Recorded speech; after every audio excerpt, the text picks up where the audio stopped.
चलिए जल्दी से बता दीजिए मेरे भाई। बहुत शानदार। क्या मैं विजिबल हूँ, क्या मैं ऑडिबल हूँ? कमेंट करिए एक बार।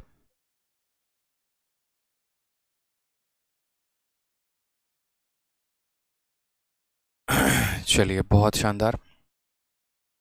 कमेंट करते जाइए।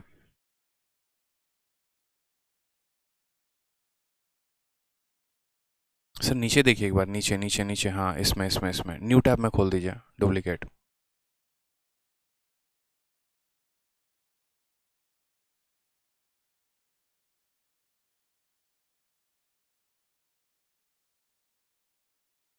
चलिए जल्दी से सभी एक बार लाइव आ जाइए, बहुत जल्दी। बहुत शानदार, सारे के सारे लाइव आ जाओ। सारे लाइव आ जाओ, जहाँ जहाँ पर है हर जगह पर वीडियो को शेयर कर दीजिए। आज आपकी पहली क्लास है चैंपियंस 5.0 स्पेशल बैच की, और ये क्लास जो है वो लाइव हो रही है हर जगह पे।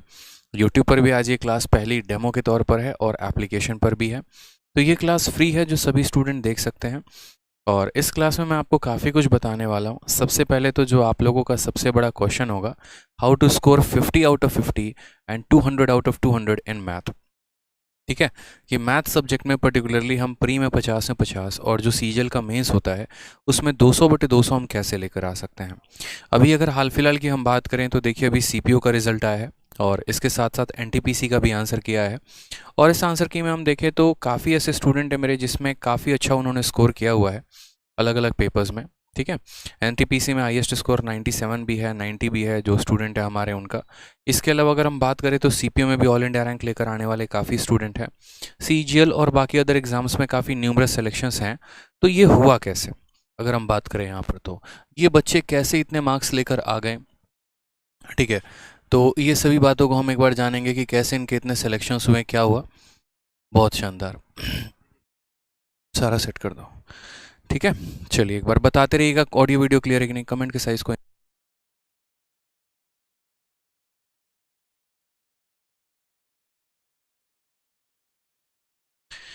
तो इतना ज़्यादा जो मार्क्स आया वो कैसे आया, और ये सिलेक्शन जो हो पाया वो कैसे हो पाया। पर्टिकुलरली अगर मैं अपने बारे में बात करूं तो मेरा नाम आदित्य रंजन है, और आप मुझे जानते ही होंगे। ठीक है, एसएससी का ऐसा कोई ऐसा पेपर नहीं है जो हमने क्रैक ना किया हो। प्री का पेपर को मैं 9 मिनट से 10 मिनट के अंदर सॉल्व कर लेता हूँ, और सीजीएल के माध्यम से मैं एज ए एक्साइज इंस्पेक्टर भी सिलेक्टेड हूँ। सीएचएसएल में जो ऑल इंडिया रैंक है वो 114 है। और भी कई सारे एग्जाम्स मैंने निकाले हैं। आज के टाइम पर मेरे पास कम से कम 4 से 5 सरकारी नौकरियां हैं। और मैं खुद यहाँ से चाहता हूँ कि ये जो जिस तरीके से आज मेरे पास इतने सारे गवर्नमेंट जॉब हैं, आपके पास भी इतने सारे गवर्नमेंट जॉब हों। लेकिन वो कैसे होगा, तो वो ऐसे तो नहीं हो सकता कि हाँ रातों रात चमत्कार हो जाए तो हो जाएगा। उसके लिए पर्टिकुलरली हमें पढ़ना पड़ेगा। ठीक है, उसके लिए हमें क्या करना पड़ेगा, तो हमें पढ़ना पड़ेगा अच्छे से। ठीक है, और पूरा सिलेबस अपना कंप्लीट करना पड़ेगा। चलिए, बहुत शानदार। 1 मिनट रुक जाएंगे, 1 मिनट रुक जाएंगे।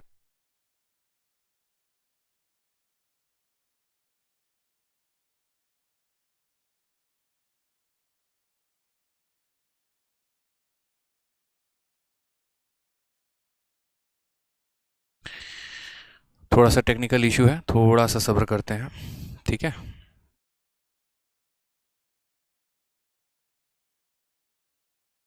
हम्म, हम्म,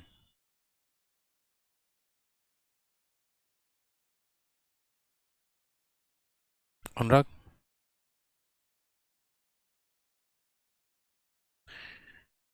चलिए एक बार बताइए, ऑडियो वीडियो क्लियर है ना हर जगह पे? सर 1 सेकंड देना, माउस से हुआ।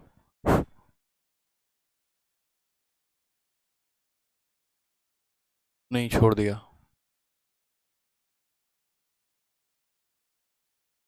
एक काम करो, इसको स्टॉप। सर एप्लीकेशन पे नहीं स्टार्ट होगा तो ज़्यादा।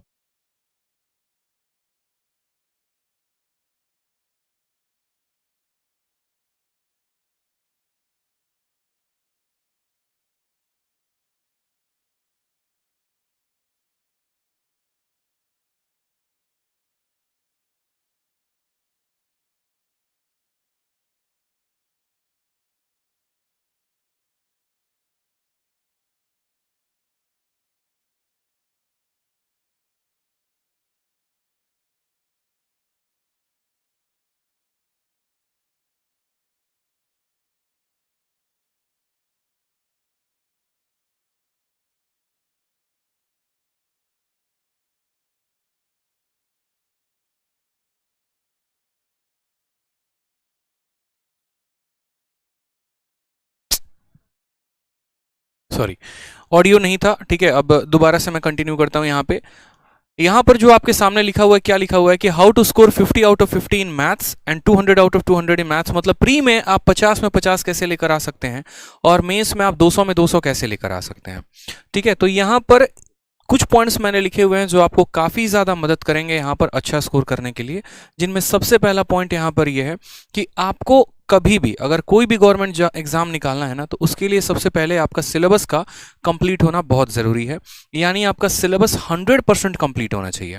अगर आप ये सोचेंगे यहाँ पर कि नहीं यार सिलेबस को हम थोड़ा सा जो है वो ढीला से लेकर चलते हैं, जैसे कि आजकल के बच्चों के अंदर पता है क्या है, बहुत शॉर्ट टर्म में सक्सेस चाहते हैं, बहुत कम समय में वो सक्सेस चाहते हैं, पेशेंस नहीं है। पेपर के 20 दिन पहले सर पेपर कैसे क्रैक होगा, स्ट्रेटजी बता दीजिए। 4 महीने पहले आप तैयारी करते हैं। कल भी गुरुकुल में एक स्टूडेंट आया, सर सीजीएल के लिए हमारे पास 3 महीने बचे हुए हैं, उसके लिए रणनीति बता दीजिए कैसे क्रैक किया जाए। मैंने पिछली बार भी यहाँ पर ये बात कही थी कि यार 2 महीने में 3 महीने में पेपर नहीं निकलता है। पेपर जो है वो एक डेडिकेशन के साथ जब आप तैयारी करते हैं ना तो निकलता है। ये एक ऐसा जंग है जिसके लिए आपको बहुत पहले से प्रिपेयर होना पड़ता है, बहुत पहले से आपको अपना माइंडसेट रेडी रखना पड़ता है, ठीक है। तो अगर मान लीजिए कि आप किसी भी एग्जाम को दे रहे हैं, चाहे वो सीएचएसएल हो, सीजीएल हो या कोई भी हो, तो वो आपका तभी क्वालिफाई होगा जब आपका पूरे तरीके से आपका सिलेबस जो है वो कंप्लीट होगा, ठीक है। तो सबसे पहला पार्ट क्या है कि हमारा सिलेबस 100% कंप्लीट होना चाहिए। दूसरा, अगर हम यहाँ बात करते हैं तो सिलेबस को कंप्लीट करना है लेकिन स्मार्ट अप्रोच से, ना कि बेसिक मेथड से। ये सबसे महत्वपूर्ण बात। मैं मतलब सोचकर काफ़ी टाइम तक मैं यहाँ पर विचार कर रहा था कि यार क्या 3-4 ऐसे पॉइंट्स लिखे जाएं जो बच्चों को वाकई में मैं जो अंदर है, जो मेरी बात है वो मैं समझा सकूं यहाँ पे, ठीक है। जैसे सिलेबस का 100% का कंप्लीट होना। आज के टाइम पर अगर मैं किसी बच्चे से पूछूं जो 1 साल से तैयारी कर रहा है कि बच्चे तुम्हारा सिलेबस कंप्लीट है, तो बोलेगा हाँ सर कंप्लीट है। लेकिन अगर 2 सवाल उसको ज्योमेट्री का दे दो और 2 सवाल उसको मेंसुरेशन का या कोई और टॉपिक का दे दो तो बनता नहीं है।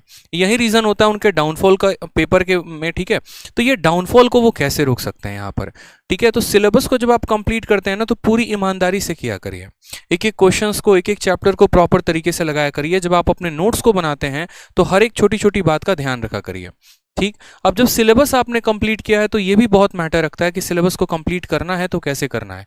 जैसे शुरू में बच्चा क्या होता है कि अलग अलग जगह से यूट्यूब पर वीडियो देख ली, कहीं पर परसेंटेज पढ़ा है तो परसेंटेज देख लिया, कहीं पर कुछ पढ़ा है तो कुछ देख लिया, कुछ क्वेश्चन अपने तरीके से किताबों से लगा लिए।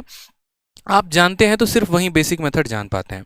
लेकिन इसका नुकसान प्री में आपको नहीं होता है। प्री में तो क्वेश्चंस आपके बन जाते हैं, इसका नुकसान आपको जाकर मेंस में होता है। और मेंस में होता है मेरे भाई यहाँ पर सर,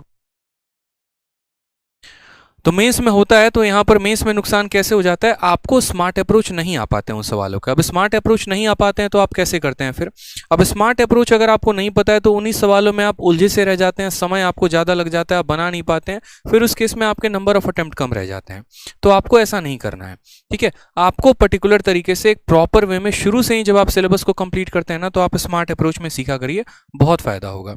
पहले क्या होता है कि बच्चा बेसिक से सीखता है कि सवालों को बनाना कैसे है, फिर उसके बाद जब वो स्मार्ट अप्रोच या अलग अलग जगह पर अलग अलग ट्रिक्स देखते हैं, फिर वो बेसिक अप्रोच को भुलाकर फिर वो नया अप्रोच को सीखने की कोशिश करते हैं। अब यहाँ पर इतने समय में आपका 1 से 1.5 साल चला जाता है और फिर बाद में आप सोचते हैं कि यार 1.5 साल हो गया तैयारी करते करते, सिलेक्शन तो हुआ ही नहीं। तो इससे बेहतर है कि जब आप पहली बार ही पढ़ रहे हैं तो आप थोड़ा तरीके से पढ़िए। पर्टिकुलर जितने भी चैप्टर पढ़ते हैं तो उनको आप टाइप वाइज पढ़ा करिए, उनकी एक पर्टिकुलर कैटेगरी बनाकर पढ़ा करिए और उनके कंसेप्ट को आप जानिए, ताकि अगर आगे पेपर में किसी भी पेपर में अगर वो क्वेश्चन आ जाता है तो आप उसको वहां पर अप्लाई कर पाएं, ठीक है। तीसरा वाला पॉइंट जो था वो मेरे लिए सबसे महत्वपूर्ण बात था जो मुझे आपको कहनी थी, वो ये है कि कई जगह और कई बार पढ़ने से बेहतर है कि एक ही जगह से एक बार पढ़े और अपना पूरा सिलेबस खत्म करें। ये बहुत बड़ा बात है। आज के टाइम में बहुत सारे बच्चे होंगे, कोई रूरल एरिया में होगा, कोई यहाँ पर जो है दिल्ली में मुखर्जी नगर में रह रहे होंगे। मुखर्जी नगर में भी कुछ स्टूडेंट के हालात ऐसे हैं, आज इनके पास डेमो के लिए गए, उनके पास डेमो के लिए गए तो 2-3 महीने तो डेमो में निकल जाते हैं। जो बाकी बचता है उसके बाद यहाँ पर थोड़ा इनका वीडियो देख लिया, थोड़ा उनका वीडियो देख लिया, ठीक है। तो ऐसे करोगे ना मेरे भाई तो बहुत मुश्किल होगा, फिर तो सिलेक्शन बहुत मुश्किल है। आपको एक प्रॉपर ओरिएंटेड वे में एक ही जगह, चाहे मुझसे ना पढ़कर आप किसी से पढ़िए, कोई फर्क नहीं पड़ता है, मुझे उस बात का दुख नहीं होगा। लेकिन आप जैसे जहां पर भी जिनका भी समझ में आता है ना, आप प्रॉपर तरीके से उनसे पूरा सिलेबस कंप्लीट करिए। आप अगर थोड़ा सा, जब आपका विजन करोड़ों कमाने का है, जब आपका विजन एक बहुत बड़ा इंस्पेक्टर बनने का है, जब आप आगे चलकर बहुत ज्यादा पैसे कमाने वाले हो, एक बहुत बड़ा नाम कमाने वाले हो, तो अभी से 1000, 500 और 1500 के लिए यहाँ पर कंजूसी क्यों और उतना सोचना क्यों है। क्योंकि आपका विजन अगर बड़ा है तो उसके लिए इन्वेस्टमेंट भी थोड़ी सी बड़ी लगाए तो क्या दिक्कत की बात है, ठीक है। तो एक ही प्लेटफॉर्म से पर्टिकुलर तरीके से आप चाहे YouTube को पकड़ लीजिए, तो YouTube का कोई एक पर्टिकुलर सीरीज है तो वहां से खत्म करिए, या एप्लीकेशन से अगर आप पढ़ रहे हैं तो वहां से पूरा प्रॉपर तरीके से पढ़िए, लेकिन हाँ पूरा सिलेबस कंप्लीट करिए। अगर आप यहाँ पर जो है ना घुमंतू हो गए, माइग्रेटरी हो गए कि आज यहाँ थोड़ा पढ़ लिया, कल वहां थोड़ा पढ़ लिया, परसों थोड़ा वहां पढ़ लिया, तो शायद ऐसे तो केस में कभी भी सिलेबस कंप्लीट नहीं हो पाएगा। सेम तरीके से अगर आप एग्जाम की भी तैयारी करते हैं तो कम से कम ऐसा करिए मेरे भाई कि आप पर्टिकुलर फिक्स होकर तैयारी करिए। ये नहीं आज एनटीपीसी आया तो फॉर्म भर दिया, उसकी तैयारी में लग गए, कल सीजीएल आया तो फॉर्म भर दिया, उसकी तैयारी में लग गए। ऐसे करोगे तो कभी भी बड़ा मुश्किल सा हो जाएगा आपके लिए हालात। तो ये भी बात का आपको ध्यान रख के चलना है। और साथ में जो मोस्ट इंपॉर्टेंट बात वो यहाँ पर यह है कि नए क्वेश्चंस की ज्यादा प्रैक्टिस करो। आजकल के समय में आदत यहाँ पर यह हो गई है ना कि स्टिक हो गया है बच्चा कि हाँ पुराने पुराने पुराने कंसेप्ट पर हम चल रहे हैं, पुराने पर हम जिंदा हैं, पुराने पर ही हम काम करेंगे। तो ऐसे तो नहीं हो पाएगा मेरे भाई, इस बात को ध्यान रखो। पुराने कंसेप्ट से आप काम नहीं कर पाएंगे, पुराने क्वेश्चन सब बेकार हो चुके हैं। ठीक है, मार्केट में बहुत सारी बुक है जो एक टाइम पर बहुत अच्छी हुआ करती थी, लेकिन जरूरी नहीं कि वो आज भी अच्छी हों। ठीक है, किसी भी चीज का एक एक्सपायरी होता है, एक्सपायरी के बाद अगर हम यूज करेंगे ना उनको तो वो हार्म ही करेगा हमें। सेम तरीके से वो वक्त चला गया मेरे भाई, अब यहाँ पर उतना समय नहीं है कि हम बैठकर पहले पुराने क्वेश्चंस पर प्रैक्टिस करें, फिर जाकर वहां उस तरीके से हम पढ़ें और नया सवाल हमारे पास आए तो हम उस पर काम ही ना कर पाए। सर उसका तो हमें शुरू से ही आदत डालनी पड़ेगी नए क्वेश्चंस पे। इस वजह से मैंने आपको 2400 क्वेश्चंस की ई बुक दी। मैंने कहा कि एक झलक तो जरा देखो, आप जहां से पढ़ते हो, जैसे भी पढ़ते हो, आपने आज तक जिन भी किताबों को लगाया ठीक है, बहुत अच्छी बात है, बट एक बार इसको लगाकर देखो तो आपको पता चलेगा कि आज के समय में पेपर में क्या पूछा जा रहा है। फेज 9 के क्वेश्चन किसी भी बुक में नहीं होते हैं, उसको लोग सौतेला मान के चलते हैं, लेकिन आपके लिए मैंने फेज 9 के भी सारे क्वेश्चन टाइप करवा के दिए। क्यों किया मैंने ऐसा? ताकि आपको समझ में आ सके कि पेपर में आपका असल में पूछा क्या जा रहा है और आप पढ़ क्या रहे हैं। यही कारण है कि 2 साल हो गया तैयारी करते, 1 साल हो गया तैयारी करते, और यहाँ तब भी सिलेक्शन नहीं हो पा रहा है। तो हमें अपने सिलेबस को है ना बड़ा कंसाइज वे में फिक्स रखना है कि हाँ हमें इतना पढ़ना है और हमें इन सोर्सेज से पढ़ना है। ज़्यादा भटकाव नहीं रखना, प्रॉपर वे में सिनराइज्ड वे में एक सिलेबस हम अपना कंप्लीट करेंगे और विद इन टाइम कंप्लीट करके अच्छे से हम अपना सिलेक्शन लेंगे, ना कि ज़्यादा यहाँ भटकाव में रहेंगे। ठीक है, कुछ यहाँ पर बात करते हैं कि ये जो बैच है ये आपको कैसे मदद करेगा, और फिर उसके बाद हम अपने क्लास को कंटिन्यू करेंगे जो आज हम पढ़ाने वाले हैं आपको, जो कि आपका पहला टॉपिक परसेंटेज है। तो सबसे पहले यहाँ बात करते हैं कि ये जो बैच है, इस बैच में मैं आपको बिल्कुल बेसिक से उठाऊंगा। जैसे आज पहली बार यूट्यूब पर एप्लीकेशन की क्लास हो रही है, तो बहुत ऐसे बच्चे हैं जो शायद एप्लीकेशन पर विजिट नहीं किए होंगे, तो उनको वहाँ का टेस्ट और वहाँ का फ्लेवर पता नहीं होगा। उन्हें जैसे हमेशा ये लगा होगा कि हाँ यार जिस तरीके से हम यूट्यूब पे पढ़ते हैं उसी तरीके से शायद एप्लीकेशन पर क्लासेस होती होंगी, बट नॉट माय डियर, दोनों जगह पर डिफरेंस अलग है। यूट्यूब पर जो मैं कराता हूँ वो प्रैक्टिस होते हैं। ठीक है, कभी बेसिक बहुत बेसिक जाके नहीं उठाना पड़ता है। रीजन यहाँ पर क्योंकि अलग अलग वैरायटी के स्टूडेंट होते हैं। ठीक है, कोई बहुत ज़्यादा प्रिपेयर्ड होता है, कोई एकदम अमेच्योर होता है, बिगनर होता है। तो इस वजह से एक कॉमन मेथड रखकर पढ़ाना होता है ताकि यहाँ पर हर तरह के बच्चे को समझ में आ सके। बट एप्लीकेशन पर मैं ये मान के चलता हूँ कि हर बच्चा बिगनर है और वो एकदम जीरो से सीखने आया है, इस वजह से मैं काफ़ी बेसिक तरीके से एकदम शून्य से शिखर तक मैं आपको सिखाने की कोशिश करता हूं यहाँ पे।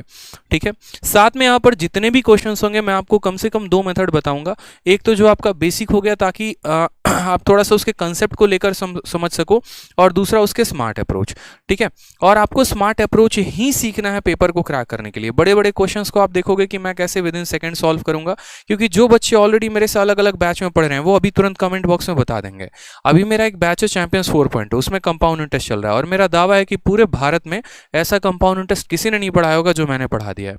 ठीक है, यहां पर मैं किसी के पढ़ाने पर क्वेश्चन नहीं उठा रहा हूं, बट मैं अपने आप की चीजों को बता रहा हूं कि मैंने क्या नया योगदान दिया है इस इंडस्ट्री में, मैंने क्या बच्चों को यहां सिखाया है, कैसे बड़े बड़े सवालों को 2 लाइनों में सॉल्व किया जाता है, कैसे परसेंटेज मेथड का यूज किया जाता है, कैसे सक्सेसिव मेथड का यूज किया जाता है। जो एक सवाल को बनाने का नजरिया होता है ना, वो मैंने बदल कर रख दिया बच्चों के दिमाग में, और वो मैंने ऐसा इसलिए किया ताकि उनका सबसे ज्यादा फायदा हो सके और वो अपने पेपर में काफ़ी अच्छा स्कोर कर सकें। ठीक है, साथ में मैं जो सबसे ज़्यादा बिलीव करता हूँ वो मेरा स्ट्रॉन्ग पॉइंट हो गया। एक तरीके से यूँ कह लीजिए कि मैं जो जिस तरीके से मैं टॉपर बना, जिन क्वेश्चंस की प्रैक्टिस करके मैं बना, और मैं चाहता हूँ कि यही चीज़ों की प्रैक्टिस आप भी करो, वो है मेरा भाई अपडेटेड कंटेंट। भाई है ना, अब जमाना गया यार, वो अब जमाना गया कि जहां पर आपको बेसिक बेसिक टुच्चे टुच्चे क्वेश्चन पूछे जाते थे कि अगर किसी संख्या को 10% बढ़ा के फिर 10% घटा दिया जाए तो कितना हो जाएगा। तो ये जमाना अब नहीं रहा मेरे भाई, ये वक्त चला गया। अब थोड़ा सा अच्छा टाइम आ चुका है, तो क्वेश्चंस भी थोड़े अच्छे लेवल के हैं। अब आपका वेंडर भी बदल चुका है।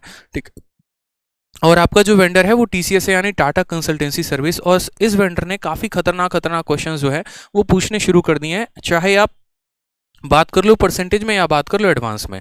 क्योंकि टीसीएस का जो हमेशा से स्ट्रॉन्ग पार्ट रहा है ना, वो अरिथमेटिक रहा है, सिंप्लीफिकेशंस रहे हैं, जहां पर वो सबसे ज़्यादा क्वेश्चंस पूछते थे, जहां बैंकिंग पर पहले भी वो भौकाल मचाते थे और आज भी यहाँ पर ये भौकाल मचाते हैं।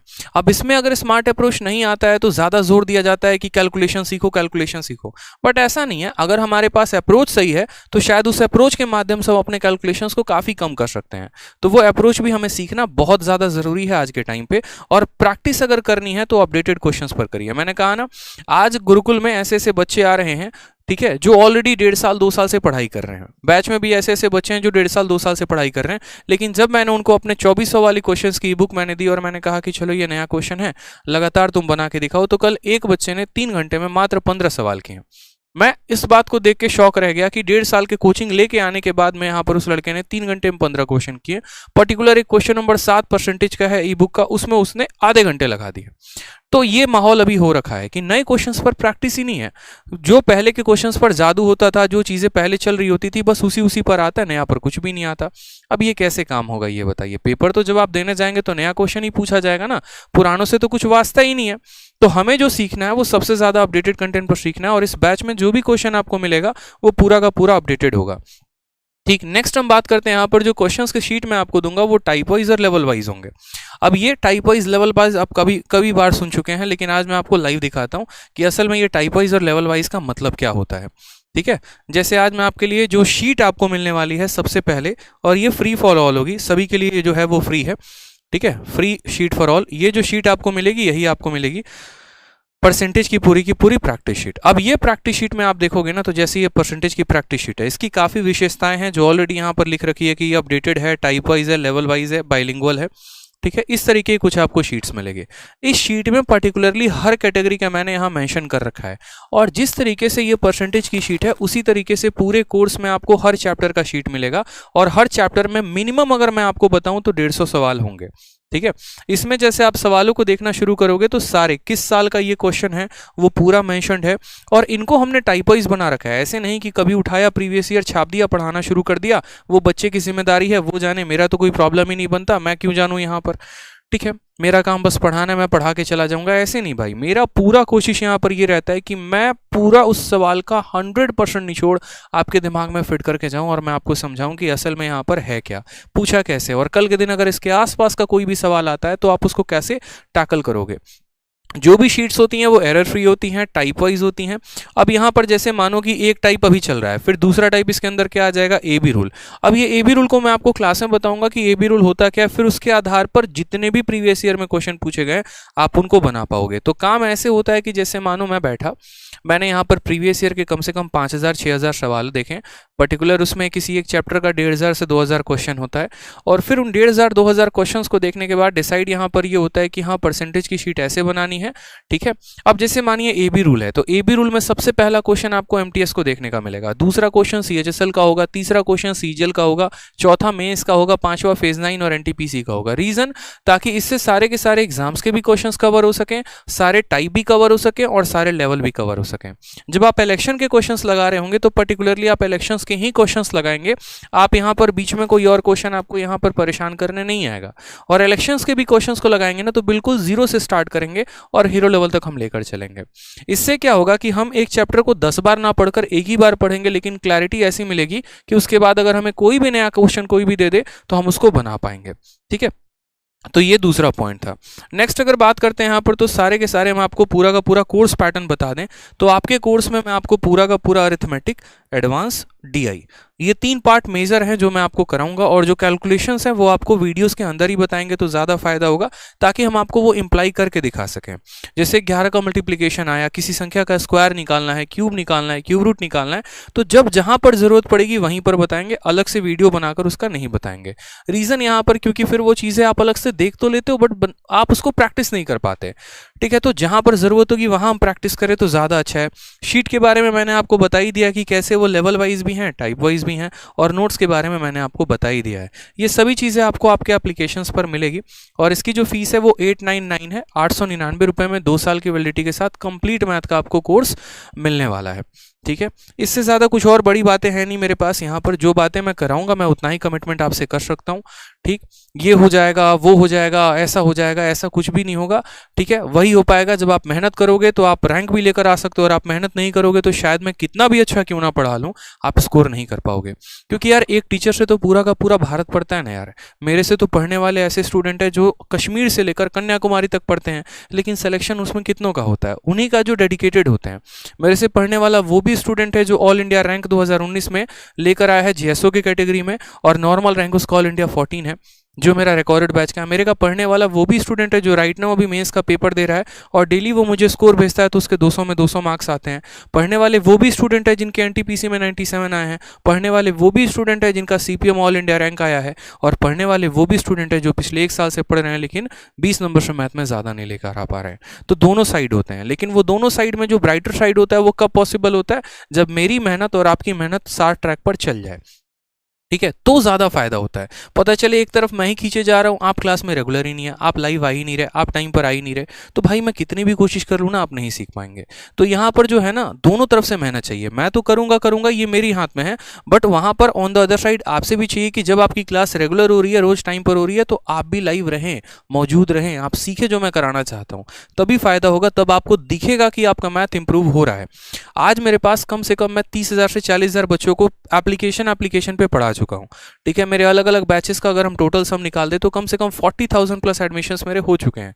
और ये बच्चों का जो एक तरीके से आप रेस्पॉन्स देखोगे ना, तो 40,000 में आपको 4 भी नेगेटिव कमेंट नहीं मिल सकते हैं, ये मेरा दावा है।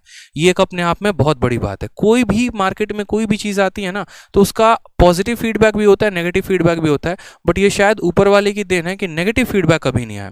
आज भी यूट्यूब पर अभी 1500 बच्चे लाइव देख रहे हैं। एक स्टूडेंट भी ये बात नहीं कह सकता है कि मैंने कभी आज तक किसी भी स्टूडेंट का 1 रुपए की बेईमानी की हो, या कभी वो ये सब स्टूडेंटों को ये बोल दे कि सर बैच लिया है और नुकसान हुआ है। ये ओपन है, ओपन चैलेंज मैं कह रहा हूँ यहाँ पर है, क्योंकि कभी ऐसे बच्चे को फील ही नहीं हुआ। उसको हमेशा ये फील होता है यार कि इतनी ज़्यादा वैल्यू मिली और कंटेंट में यहाँ पर प्राइस बहुत कम है। और यही रीज़न है कि 1 साल के अंदर 40,000 प्लस एडमिशन्स हैं मेरे पास। ठीक है, बट ये मैंने कभी आज तक बोला नहीं, और ना ही मुझे लगता है कि इसको बोलने की ज़रूरत है, क्योंकि जो पढ़ते हैं, सिलेक्शन लेते हैं, वो ऑटोमेटिक जानते हैं कि खेल क्या है और क्या नहीं है। ठीक है, चलिए तो आज के टॉपिक की हम शुरुआत करते हैं। सबसे पहला टॉपिक जो आज हम पढ़ने वाले हैं वो परसेंटेज, और परसेंटेज यानी प्रतिशत। ठीक है, आज मैं यूट्यूब पर पहली बार इतने बेसिक से शुरुआत करने वाला हूं। ठीक है, तो आप थोड़ा सा कोऑपरेट करेंगे चीज़ों को लेकर और पूरा समझने की कोशिश करेंगे, क्योंकि आज का माहौल भागम भाग वाला नहीं होगा। काफ़ी आराम से, स्थिर तरीके से, बड़े प्यार से हम पूरा सीखेंगे कि असल में परसेंटेज होता क्या है। ठीक है, कमेंट पर थोड़ा कम फोकस रहेगा, तो आप मेरी बातों को समझने पर ज़्यादा ध्यान दीजिएगा। बातें हम थोड़ा कम करेंगे और पढ़ाई पर ज़्यादा फोकस करेंगे। ठीक, तो सबसे पहला टॉपिक हमारा है परसेंटेज। अब हम बात करते हैं परसेंटेज क्या है। तो परसेंटेज में हमेशा से बोलते आया हूं, अरिथमेटिक की जान है। जैसे आपका कोई ना कोई जान है, तो यहाँ पर परसेंटेज किसकी जान है, तो अरिथमेटिक की जान है। अब ये परसेंटेज से अगर हम बात करें, यानी प्रतिशत से, तो परसेंटेज से आपके पेपर में कितने क्वेश्चंस आते हैं मेरे भाई, तो देखेंगे यहाँ पर। अगर हम बात करें यहाँ पर, तो परसेंटेज से आपके प्री में कम से कम 2 से 3 सवाल आते ही आते हैं। और अगर हम बात करते हैं यहाँ पर मेंस को लेकर, तो मेंस में आपके कुल मिलाकर 4 से 5 सवाल परसेंटेज के पूछे जाते हैं। ठीक है, जो कि डायरेक्ट एप्लीकेशंस पर होते हैं या फिर इनडायरेक्ट फॉर्म में भी पूछे गए होते हैं। तो हमें क्या करना होता है, क्या इसको छोड़ देंगे? बिल्कुल भी नहीं। आपको मैंने ये बात कहा कि डायरेक्ट तरीके से पूछा जाएगा या इनडायरेक्ट तरीके से पूछा जाएगा। ठीक है, तो ये इनडायरेक्ट तरीका क्या है? तो इनडायरेक्ट तरीका कहने का मतलब है कि जैसे आगे चल के मान लीजिए कि आप प्रॉफिट एंड लॉस यानी लाभ और हानि पढ़ेंगे, तो उसमें भी प्रतिशत का आपको उपयोग जानने को मिलेगा। सिंपल इंटरेस्ट और कंपाउंड इंटरेस्ट पढ़ेंगे, तो वहां पर भी परसेंटेज का बहुत ज़्यादा ज़रूरत पड़ेगा। मतलब आगे चल के पूरे अरिथमेटिक में आपको अगर कुछ भी, कोई भी टॉपिक पढ़ना है ना, तो वहां पर आपको परसेंटेज की नीड होगी होगी। यानी आप इसको छोड़ के तो नहीं जा सकते हैं, इसको तो करना ही करना है। ठीक है, जिस तरीके से बिना सांस लिए आदमी नहीं रह सकता, उस तरीके से मैथ बिना परसेंटेज के तो रहा ही नहीं जा सकता है। यानी पहले इंपॉर्टेंस देनी है परसेंटेज, फिर उसके बाद कुछ भी चीज़ हो तो वो देखेंगे। अब ये परसेंटेज के अंदर आपको इतनी चीज़ें सीखने को मिलेंगी ना, मैं आपको काफ़ी चीज़ें बताने वाला हूँ। ए बी रूल क्या होता है, सक्सेसिव मेथड क्या होता है, रेशियो मेथड क्या होता है, कैसे हम बड़े बड़े परसेंटेज को तोड़ते हैं। ठीक है, 2 साल का सक्सेसिव कैसे निकालेंगे, 3 साल का कैसे निकालेंगे, रेशियो का इस्तेमाल कहाँ पर करेंगे। ठीक है, कहाँ पर जो है हम इलेक्शंस के क्वेश्चंस को शॉर्ट में सॉल्व करेंगे, कमीशंस को करेंगे, वेन डायग्राम को करेंगे, कई सारे इसके अंदर डाइवर्स टॉपिक आ जाते हैं। और आज इस साल जैसे मानो कि आपको इलेक्शन से क्वेश्चन आ गया तो अगले साल आपका वेन डायग्राम से क्वेश्चन आ जाएगा।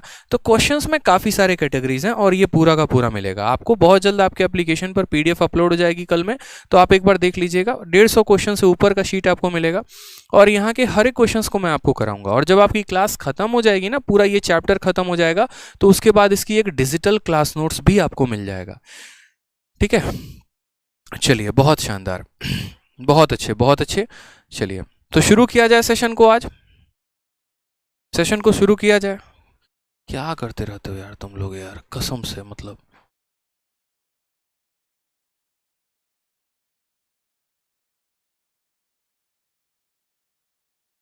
तो चलिए परसेंटेज की शुरुआत करते हैं। परसेंटेज का मतलब क्या हो गया? प्रतिशत। ठीक है, अब यहां पर सबसे पहले मुझे एक बार कमेंट बॉक्स में बताओ कि कितनों को परसेंटेज का यहां पर डेफिनेशन पता है। असल में वाकई में प्रतिशत क्या होता है, कितने लोग यहां पर जानते हैं, ये बताइए कि प्रतिशत से आप वाकई में क्या समझते हैं, क्या मतलब होता है यहां पे।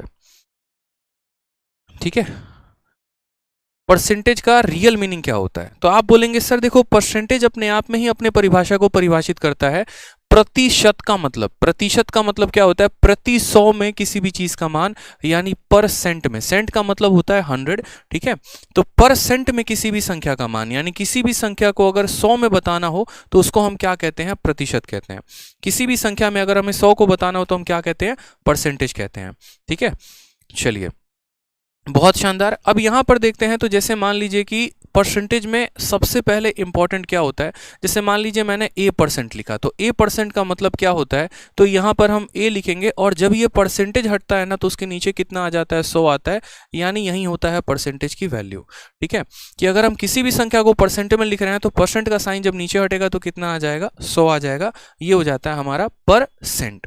अब परसेंटेज में हमें दो बातें जाननी है। सबसे पहला बात हमें यहां पर यह जानना है कि कैसे हम परसेंटेज को फ्रैक्शन में कन्वर्ट करें, यानी यहां पर हम भिन्न और बट्टे में कैसे कन्वर्ट करें, और अगर कोई हमें फ्रैक्शन दिया गया है तो हम उसको परसेंटेज में कैसे कन्वर्ट करें। ठीक है, ये दो बातें अगर आपने जान ली तो समझिए अरिथमेटिक में जहां जहां पर कन्वर्जन आएगा वो आप पूरा का पूरा सीख लेंगे। ठीक, पहले परसेंटेज को फ्रैक्शन में कैसे कन्वर्ट किया जाता है और फ्रैक्शन को परसेंटेज में कैसे कन्वर्ट किया जाता है, ये जानना बहुत जरूरी है। यानी प्रतिशत को भिन्न में और भिन्न को प्रतिशत में। तो सबसे पहला यहां पर हम सीखते हैं परसेंटेज को फ्रैक्शन में कैसे कन्वर्ट किया जाए। तो हेडिंग डाल लीजिए आप लोग यहां पर कि परसेंटेज इनटू फ्रैक्शन। हम कैसे परसेंटेज को फ्रैक्शन में कन्वर्ट करेंगे। ठीक है, how to convert percentage into fraction. ठीक है, यहां लिखिएगा how to convert percentage into fraction. अब जैसे मान लीजिए कि आपने कई बार ऐसा सुना होगा कि यार 10%, 20%, 50%, 40%, 60%, तो वो 60% का मतलब क्या है? जैसे अगर मान लीजिए कि मैं यहां पर लिखूं 50%, तो ये 50% का मतलब क्या है? ये 50% 1/2 कैसे हो गया? क्या कभी आपने सोचा? और ये 1/2 है, तो इस 1/2 का वाकई में शाब्दिक अर्थ क्या है? यहां पर ये क्या कहना चाहता है? ठीक, तो सबसे पहले यहां पर समझना पड़ेगा कि कैसे इस परसेंटेज को हमने इस फ्रैक्शन में बदला। तो कभी भी अगर आप कोई भी परसेंट लिखते हैं, जैसे मान लीजिए आप 50% लिखते हैं और आपको इसको बट्टे में बदलना होता है ना, तो मैंने क्या कहा, ये 50 अपने स्थान पर रहेगा और जब ये परसेंटेज हटेगा ना तो नीचे कितना आ जाएगा? तो 100 आ जाएगा। जब ये प्रतिशत हटता है तो नीचे कितना आ जाता है? 100 आ जाता है, क्योंकि प्रतिशत अगर आप ऊपर से हटाएंगे तो नीचे 100 लिखना पड़ेगा। फिर 50 इसको कितनी बार में काटता है? 1/2 बार में, यानी यहां पर आपका जो परसेंटेज है वो फ्रैक्शन में बदल चुका है। ठीक, अब इसका मतलब यहां पर क्या होता है? तो इसका मतलब यहां पर यह होता है कि जैसे मान लीजिए आपके घर में आप 2 भाई हो, ठीक है, एक आप हो गए और आपका एक छोटा भाई हो गया, और घर में अगर जायदाद का हिस्सा लगता है तो आप ये बोलोगे कि सर मुझे आधा हिस्सा मिला है, या आप ऐसे कह सकते हो कि सर 50% के मालिक मैं हूं और 50% का मालिक मेरा भाई है। तो वो 50% कहां से आया, वो आधा कहां से आया? तो यहां पर वही बात है कि अगर आपके पास 2 रुपए हैं तो उसमें सिर्फ आपको कितना मिलेगा? 1 रुपए। तो 50% यही बात को बताता है। नीचे जो होता है वो हमेशा क्या होता है? तो नीचे जो होता है वो हमेशा टोटल वैल्यू होती है, और ऊपर जो होता है वो हमेशा क्या होती है? तो परसेंटेज वैल्यू होती है। या हम ऐसा भी कह सकते हैं कि 2 रुपए का 50% कितना हो गया? 1 रुपए हो गया। ₹2 का 50% कितना हो गया, तो ₹1 हो गया, हम ऐसा भी कह सकते हैं। अब यहाँ पर परसेंटेज को ज़रा हम तोड़ते हैं कई सारे पार्ट्स में और हम समझते हैं कि अलग अलग परसेंटेज दिए गए होंगे तो हम उसको फ्रैक्शन में कैसे तोड़ेंगे। तो सबसे पहले यहाँ पर देखिए, जैसे मानिए कि अगर हमारे सामने 10% है तो हम इसको फ्रैक्शन में कैसे लिखेंगे, अगर वो 20% है तो फ्रैक्शन में हम कैसे लिखेंगे, 30% है तो फ्रैक्शन में कैसे लिखेंगे, 25% है तो फ्रैक्शन में कैसे लिखेंगे, और फिर इसके अलावा अगर जैसे मानो 11 सही 1/9% हो गया, 16 सही 2/3% हो गया, तो हम इनको फ्रैक्शन में कैसे लिखेंगे।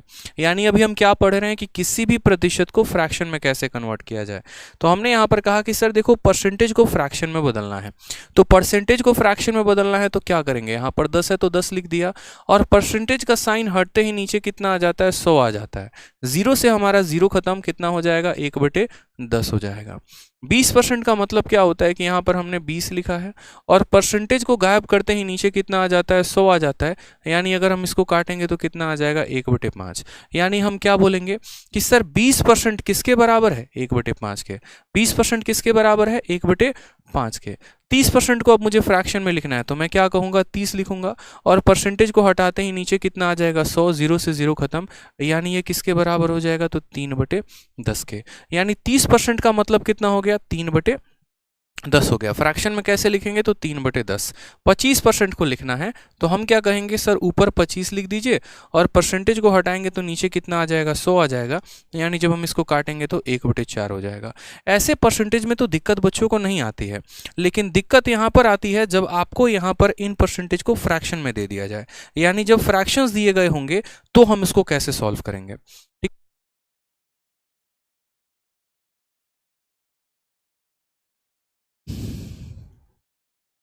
ठीक है, तो जैसे मान लीजिए यहाँ पर हम बात करते हैं सबसे पहले कि अगर मान लो यहाँ ये कह दे हमें 11 सही 1/9%, तो ये 11 सही 1/9% को हम कैसे तोड़ेंगे। आप मान लीजिए कभी भी कोई भी आपको मिक्स फ्रैक्शन दिया गया होता है तो आप उसको कैसे लिखते हो। ठीक है, मैं बोल रहा हूँ ना, एकदम बेसिक से उठाऊंगा आराम से और बहुत हाई लेवल तक हम चलेंगे, इसमें परेशान नहीं होना है हमको। ठीक है, आ जाइए। तो जैसे मान लीजिए कि हम यहाँ पर कहते हैं कि अगर हम 2 सही 4/7 लिखते हैं, तो 2 सही 4/7 का मतलब क्या होता है, इसको हम कैसे तोड़ते हैं। तो बोलोगे सर 2 को 7 के साथ गुना करेंगे। ठीक है, 2 को किसके साथ गुना करेंगे, 2 को 7 के साथ गुना करेंगे और उसमें यहाँ पर 4 जोड़ देंगे, तो ये हमारा न्यूमरेटर में आ जाएगा और डिनोमिनेटर में जितना है उतना ही लिखेंगे, यानी यहाँ पर अंश अपॉन हर। ठीक है, अब यहाँ बात करें यहाँ पर तो बोलेंगे सर 7 का 2 गुना 14, 14 4 कितना हो जाएगा, 18, 18/7। यानी अगर हमें यहाँ पर लिखना है 2 सही 4/7 को, तो वो किसके बराबर होता है, 18/7 के बराबर। किसके बराबर होता है, तो 18/7 के बराबर। उसी तरीके से अगर हमें यहाँ लिखना है तो पहले क्या करोगे, ये 11 को 9 से गुना करोगे, 99, 99 और एक कितना हो जाएगा, 100, और 100/9। यानी पहले अगर आप इस मिक्स फ्रैक्शन को पहले तो आप नॉर्मल फ्रैक्शन में लिखो ताकि आप इसको समझ पाओ कि इसको तोड़ना आगे कैसे है। फिर 100/9 जैसे आपने लिखा ना, तो उसके बाद आप इस 100 को ऐसे 100 रहने दो। ठीक है, 9 को 9 भी रहने दो, और परसेंटेज को हटाते नीचे कितना चलाएगा, तो नीचे यहाँ पर 100 चलाएगा। 100 से आप 100 को काट दीजिए, कितना वैल्यू आ गया, 1/9। यानी हम 11 सही 1/9 को किसके बराबर कहेंगे, तो 11 सही 1/9 को 1/9 के बराबर कहेंगे। ठीक है,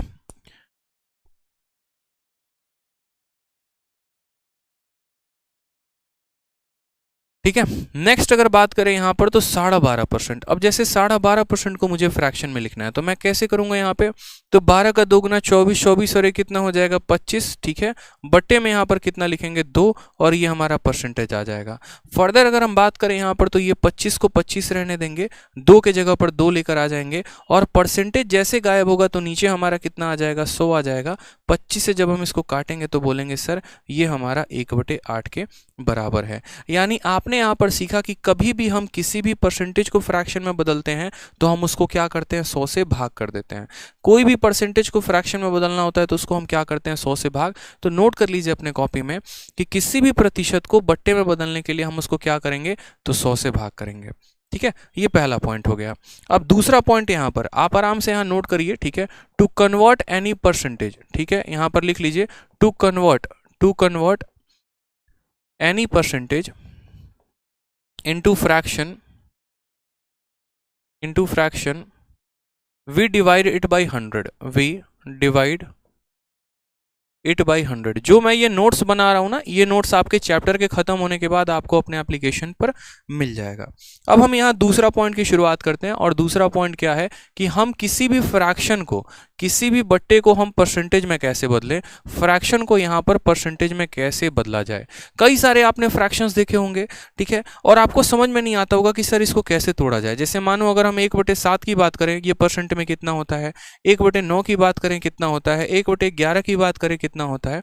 तो असल में हम इनको कैसे तोड़ते हैं और कैसे लिखते हैं, और इनको तो याद करना ही करना है आपको अपने पेपर के लिए। अगर आप याद नहीं करेंगे ना मेरे भाई, तो बहुत दिक्कत होने वाली है, आगे चल के बहुत परेशानी होने वाली है। तो ये आराम से तसल्ली से अगले 1 घंटे तक बने रहो और शांति से जो पढ़ा रहा हूँ सीखो, बहुत ज़रूरी होने वाला है। क्योंकि अगर नींव ही हमारी अच्छी नहीं है ना, तो चाहे कितना भी बड़ा बिल्डिंग बना लो, ढहना तय है, ठीक है। तो इसीलिए अगर आपका बेसिक ही क्लियर नहीं है, तो आप चाहे कितना भी क्यों ना कुछ पढ़ लो, सवाल तो बनेगा ही नहीं आपसे। तो बेसिक का क्लियर होना बहुत ज़रूरी है। फिर मैं आपको क्वेश्चन अभी कराऊंगा कुछ देर में। तो फ्रैक्शन को परसेंटेज में कैसे बदला जाए, यानी अगर हम यहाँ पर बात करें तो हमने कहा जैसे मानो कि 1/2 है। अब इस 1/2 को मुझे किस में बदलना है, तो इस 1/2 को मुझे परसेंटेज में बदलना है। तो परसेंटेज में बदलना है तो मैं कैसे करूंगा, तो मैं यहाँ पर लिखूंगा कि 1/2 है, मैंने इसको किसके साथ गुना किया, 100 के साथ, और परसेंट का साइन लगा दिया। ऐसा मैंने क्यों किया, तो जब मैं 1/2 को यहाँ पर 100 के साथ गुना कर रहा हूँ और ये परसेंटेज का साइन लगा रहा हूँ, अगर मैं इस साइन को हटा दूँ तो नीचे 100 आ जाएगा, जो कि इसको काट देगा और बात उतना ही पड़ेगा, वो 1/2 के बराबर। तो इसी तरीके से यहाँ पर अगर मुझे 1/2 को बदलना है तो मैं 2 से किस बार काटूंगा, 50 बार में, ठीक। और ये 50 कट जाएगा हमारा और परसेंट का साइन हमारा आ जाएगा। तो कोई भी बट्टा यहाँ पर किस में कन्वर्ट हो गया, तो फ्रैक्शन में। यानी कभी भी अगर हमें किसी भी फ्रैक्शन को परसेंट में बदलना हो तो हम क्या करते हैं, हम उसको 100 से गुना करते हैं। हम क्या करते हैं, उसको 100 से गुना करते हैं। अब हम लगातार कई सारे परसेंटेज को देखते चलेंगे, तोड़ते चलेंगे, जो हमारे पेपर के लिए इंपॉर्टेंट है। जैसे पहले 1/1 को देखो, फिर उसके बाद 1/2 हो गया, फिर 1/3 हो गया, 1/4 हो गया, और 1/5 हो गया, ठीक है। 1/5 हो गया, 1/ आपका 6 हो गया, 1/7 हो गया, 1/8 हो गया यहाँ पर। नेक्स्ट अगर बात करें तो 1/9 हो गया, 1/10 हो गया। अब बोलोगे सर कहाँ तक याद करना है, तो 1/20 तक, कम से कम 1/20 तक तो आपको याद करना ही करना है कि कैसे हम इनको परसेंट में लिखते हैं और क्या इनका मतलब होता है। तो 1/1 को परसेंट में लिखना है, तो मैंने क्या कहा, 100 से गुना करके किसका साइन लगा दो, परसेंट। तो ये किसके बराबर हो जाएगा, पूरा का पूरा 100% के। 1/2 को परसेंट में लिखना है तो क्या करोगे, 100 से गुना करके परसेंट लगा दो, 2 से ये कटेगा आपका 50 बार में, तो कितना आ जाएगा, 50% आ जाएगा। 1/3 को परसेंट में लिखना है तो किससे गुना कर दो, 100 से गुना कर दो। अब क्या 3 इस 100 को काट पाएगा, नहीं काट पाएगा। अब ये 3 इस 100 को नहीं काट पाएगा तो कैसे सॉल्व करेंगे, यहाँ पर जैसे मानो कि अगर कहीं पर आपको ये लिखा मिल जाए 100 और बट्टे में कितना मिल जाए 3, तो आप इसको कैसे लिखते हो। तो इसको लिखने के लिए आपको ये बात समझना पड़ेगा कि आपने यहाँ पर 100 लिखा है और आप उसको 3 से भाग कर रहे हो, तो कितनी बार में कटेगा, 3 से 3 बार में कटेगा तो 9 आ जाएगा। फिर आपका 1 और 0 हो जाएगा, फिर 3 से 3 बार में कटेगा तो 9 आ जाएगा, रिमाइंडर कितना बचेगा, 1, ठीक है। यानी यहाँ पर हम अगर इस संख्या को लिखे तो हम यहाँ पर क्या करते हैं, जो कोशिएंट आता है ना, यहाँ पर जो भागफल आता है उसको हम बीच में लिखते हैं, ठीक है। जो रिमाइंडर आता है, शेषफल आता है, उसको हम कहाँ लिखते हैं, ऊपर लिखते हैं। और जिससे हमने भाग किया होता है यानी डिवाइजर और भाजक, उसको हम नीचे लिखते हैं। तो कभी भी ऐसा कोई फ्रैक्शन है तो उसको डिवाइड करने के बाद ये ऐसे कैसे कन्वर्ट हुआ, मुझे लगता है अब ये बात आप समझ में आ गया होगा, ठीक है। तो सेम तरीके से मुझे यहाँ पर क्या करना है, 100 को 3 से भाग करना है। तो पहले 3 का 3 गुना हमारा 9 हो जाएगा, फिर 10 हो जाएगा, फिर 3 का 3 गुना 9 हो जाएगा, एक बचेगा उसको ऊपर लिख देंगे और बट्टे में 3 इतना परसेंट। अब मुझे 1/4 को परसेंट में लिखना है, तो मैं इसको क्या करूँगा, 100 से गुना करके परसेंट का साइन लगा दूंगा। कितना हो जाएगा मेरे भाई यहाँ पर, तो 25%, यानी ये वैल्यू कितना हो जाएगा, तो 25% के बराबर। अगर हम यहाँ बात करें 1/5 को लेकर, तो वापस हम 1/5 को किससे गुना करेंगे, 100 से, और 100 से गुना करने के बाद ये कितना हो जाएगा, 20 बार में काटेगा तो 20%, ठीक है। अगर हमें यहाँ पर देखना है कि 1/6 परसेंटेज के बराबर में कितना होता है, तो 1/6 इंटू परसेंट करेंगे तो क्या होगा, 2 से काटिए 3 बार में, 2 से काटिए 50 बार में, ये हमारा आ जाएगा 50/3%। और इस 50/3% को हम क्या लिख सकते हैं, तो 50/3% को यहाँ पर मेरे भाई 3 से भाग करो तो 16 का 3 गुना 48 होता है, 2 बचेगा और नीचे हमारा 3 आएगा, तो 16 सही 2/3 3%। ठीक है, आ जाइए 1/7 को मुझे परसेंट में लिखना है। मैं क्या करूंगा, 1/7 को 100 से गुना करूंगा। ठीक है, अब मुझे 100 को 7 से भाग करना है, तो 7 का 1 गुना यहाँ पर कितना होगा 7, 3 बचेगा, 3 और 0 30 हो जाएगा, 7 का 4 गुना 28, बचेगा 2 और यहाँ पर इतना। ये कई बार पूछा जाता है 1/7, तो याद रखना है कि 1/7 किसके बराबर होता है, 14 सही 2/7 के। बहुत अच्छे, जिनको याद है ना वो कमेंट में लिखते चले जाओ, ताकि आपका रिवीजन भी होता चला जाएगा और ये आपके लिए फायदेमंद होगा। ठीक है, 1/8, 1/8 को परसेंट में बदलना है, तो क्या करोगे, 100 से गुना करके परसेंट का साइन लगाओगे, 4 से काटोगे तो 2 बार में, 4 से काटोगे 25 बार में, तो बोलोगे सर 25/2%। लेकिन एग्जामिनर ये नहीं पूछता है, एग्जामिनर इस पे क्वेश्चन ही नहीं पूछता, वो तो सीधा फ्रैक्शन देता है। तो आप क्या करोगे, 2 से 1 बार में 2 चला जाएगा, 2 से 2 बार में 4 हो जाएगा, 5 में से 4 चला गया, 1 बचेगा, यानी 12.5% आपका आएगा। इस तरीके से, तो जैसे मैंने यहाँ पर लिखा है 1/1, 1/2, 1/3, 1/4, 1/5, 1/6, 1/7, 1/8, उसी तरीके से आपको जो टेबल मैं यहाँ पर दे रहा हूँ, इस टेबल में आपको पूरा याद करना है। ठीक है, और ये टेबल में कहाँ तक याद करना है, तो 1/1 से लेकर 1/20 तक पूरा कंप्लीट याद रखना है। 1/1 किसके बराबर, 100%, 1/2 किसके बराबर, 50%, 1/3 33 सही 1/3%, 1/4 25%, 1/5 20%। ये आपका फाउंडेशन है, और अगर आपने ये याद नहीं रखा ना जनाब, तो बड़ी दिक्कत होने वाली है। बैंकिंग में यहाँ पर इसको जो है दशमलव में भी करके पूछा जाता है। ये 33.33% भी इसी के बराबर होता है। क्यों, क्योंकि इस 1/3 को बाद में डिवाइड कर दिया जाता है। तो 1/1 से लेकर 1/5 तक का है, स्क्रीनशॉट ले लीजिए और आपको अपने टेबल के सामने ये पूरा लिखकर और याद करना है, सुबह से लेकर शाम तक जैसे भी हो पाए। बस मुझे आपके जुबान पर ये चाहिए, ताकि जब मैं परसेंटेज पढ़ाऊं तो जब मैं यहाँ पर लिखूं 12.5%, तो वो 1/8 के बराबर कैसे हो गया, आप ये सवाल फिर मुझसे दोबारा ना करो कि सर ये 1/8 के बराबर कैसे हो गया, ये ऐसे यहाँ पर हो गया। ठीक है, 1/6 का मतलब 16 सही 2/3, और 16 सही 2/3 जो होता है वो हमारा किसके बराबर होता है, तो 16.66% के बराबर। यानी अगर कभी परसेंट में इतना देगा या परसेंट में इतना देगा, तो जब हम उसको फ्रैक्शन में कन्वर्ट करेंगे तो वो किसके बराबर होगा, 1/6 के। ठीक है, उसी तरीके से 1/7 किसके बराबर हो गया, तो 1/7 14 सही 2/7 के बराबर। 1/8 किसके बराबर हो गया, तो 12.5% के बराबर। 1/9 किसके बराबर हो गया, तो 11 सही 1/9 के बराबर। 1/10 किसके बराबर, 10% के। याद रखना है जनाब, 1/20 तक आपको याद रखना है। आ जाइए 1/11 की बात करते हैं। तो जब आप 1/11 को जब आप 100 से यहाँ पर गुना करोगे, तो 100 से गुना करने के बाद कहानी क्या होगी, तो 100 से गुना करने के बाद ऐसा होगा कि 11 इसको 9 बार में काटेगा तो 99 हो जाएगा, एक ऊपर रिमाइंडर बच जाएगा, तो 9 सही 1/11%, ये हमारा परसेंटेज में कन्वर्ट हो जाएगा। यानी हमने यहाँ पर एक बात सीखा कि जब भी हम किसी भी फ्रैक्शन को परसेंटेज में बदलते हैं, तो हम यहाँ पर क्या करते हैं, हम उसको 100 से गुना करते हैं। ठीक है, और जब भी किसी परसेंटेज को फ्रैक्शन में बदलते हैं तो हम उसको 100 से भाग कर देते हैं। ठीक है, आ जाइए 1/12 कितने के बराबर, 8 सही 1/3। 1/13 किसके बराबर, 7 9/13%। 1/14 किसके बराबर, ये बहुत इंपॉर्टेंट है, 1/14 7 सही 1/7% के बराबर। 1/15 किसके बराबर, तो 6 सही 2/3% के बराबर। ठीक है, 1/16 ये सभी को आपको वेरीफाई करना है। आपको कैसे करना है, तो 1/16 लेना है, उसको आपको 100 के साथ गुना करके यहाँ परसेंटेज का साइन लगा देना है। 4 से आप इसको 4 बार में काटेंगे, 4 से आप इसको 25 बार में काटेंगे, ये वैल्यू आपकी 25/4 के बराबर हो जाएगी।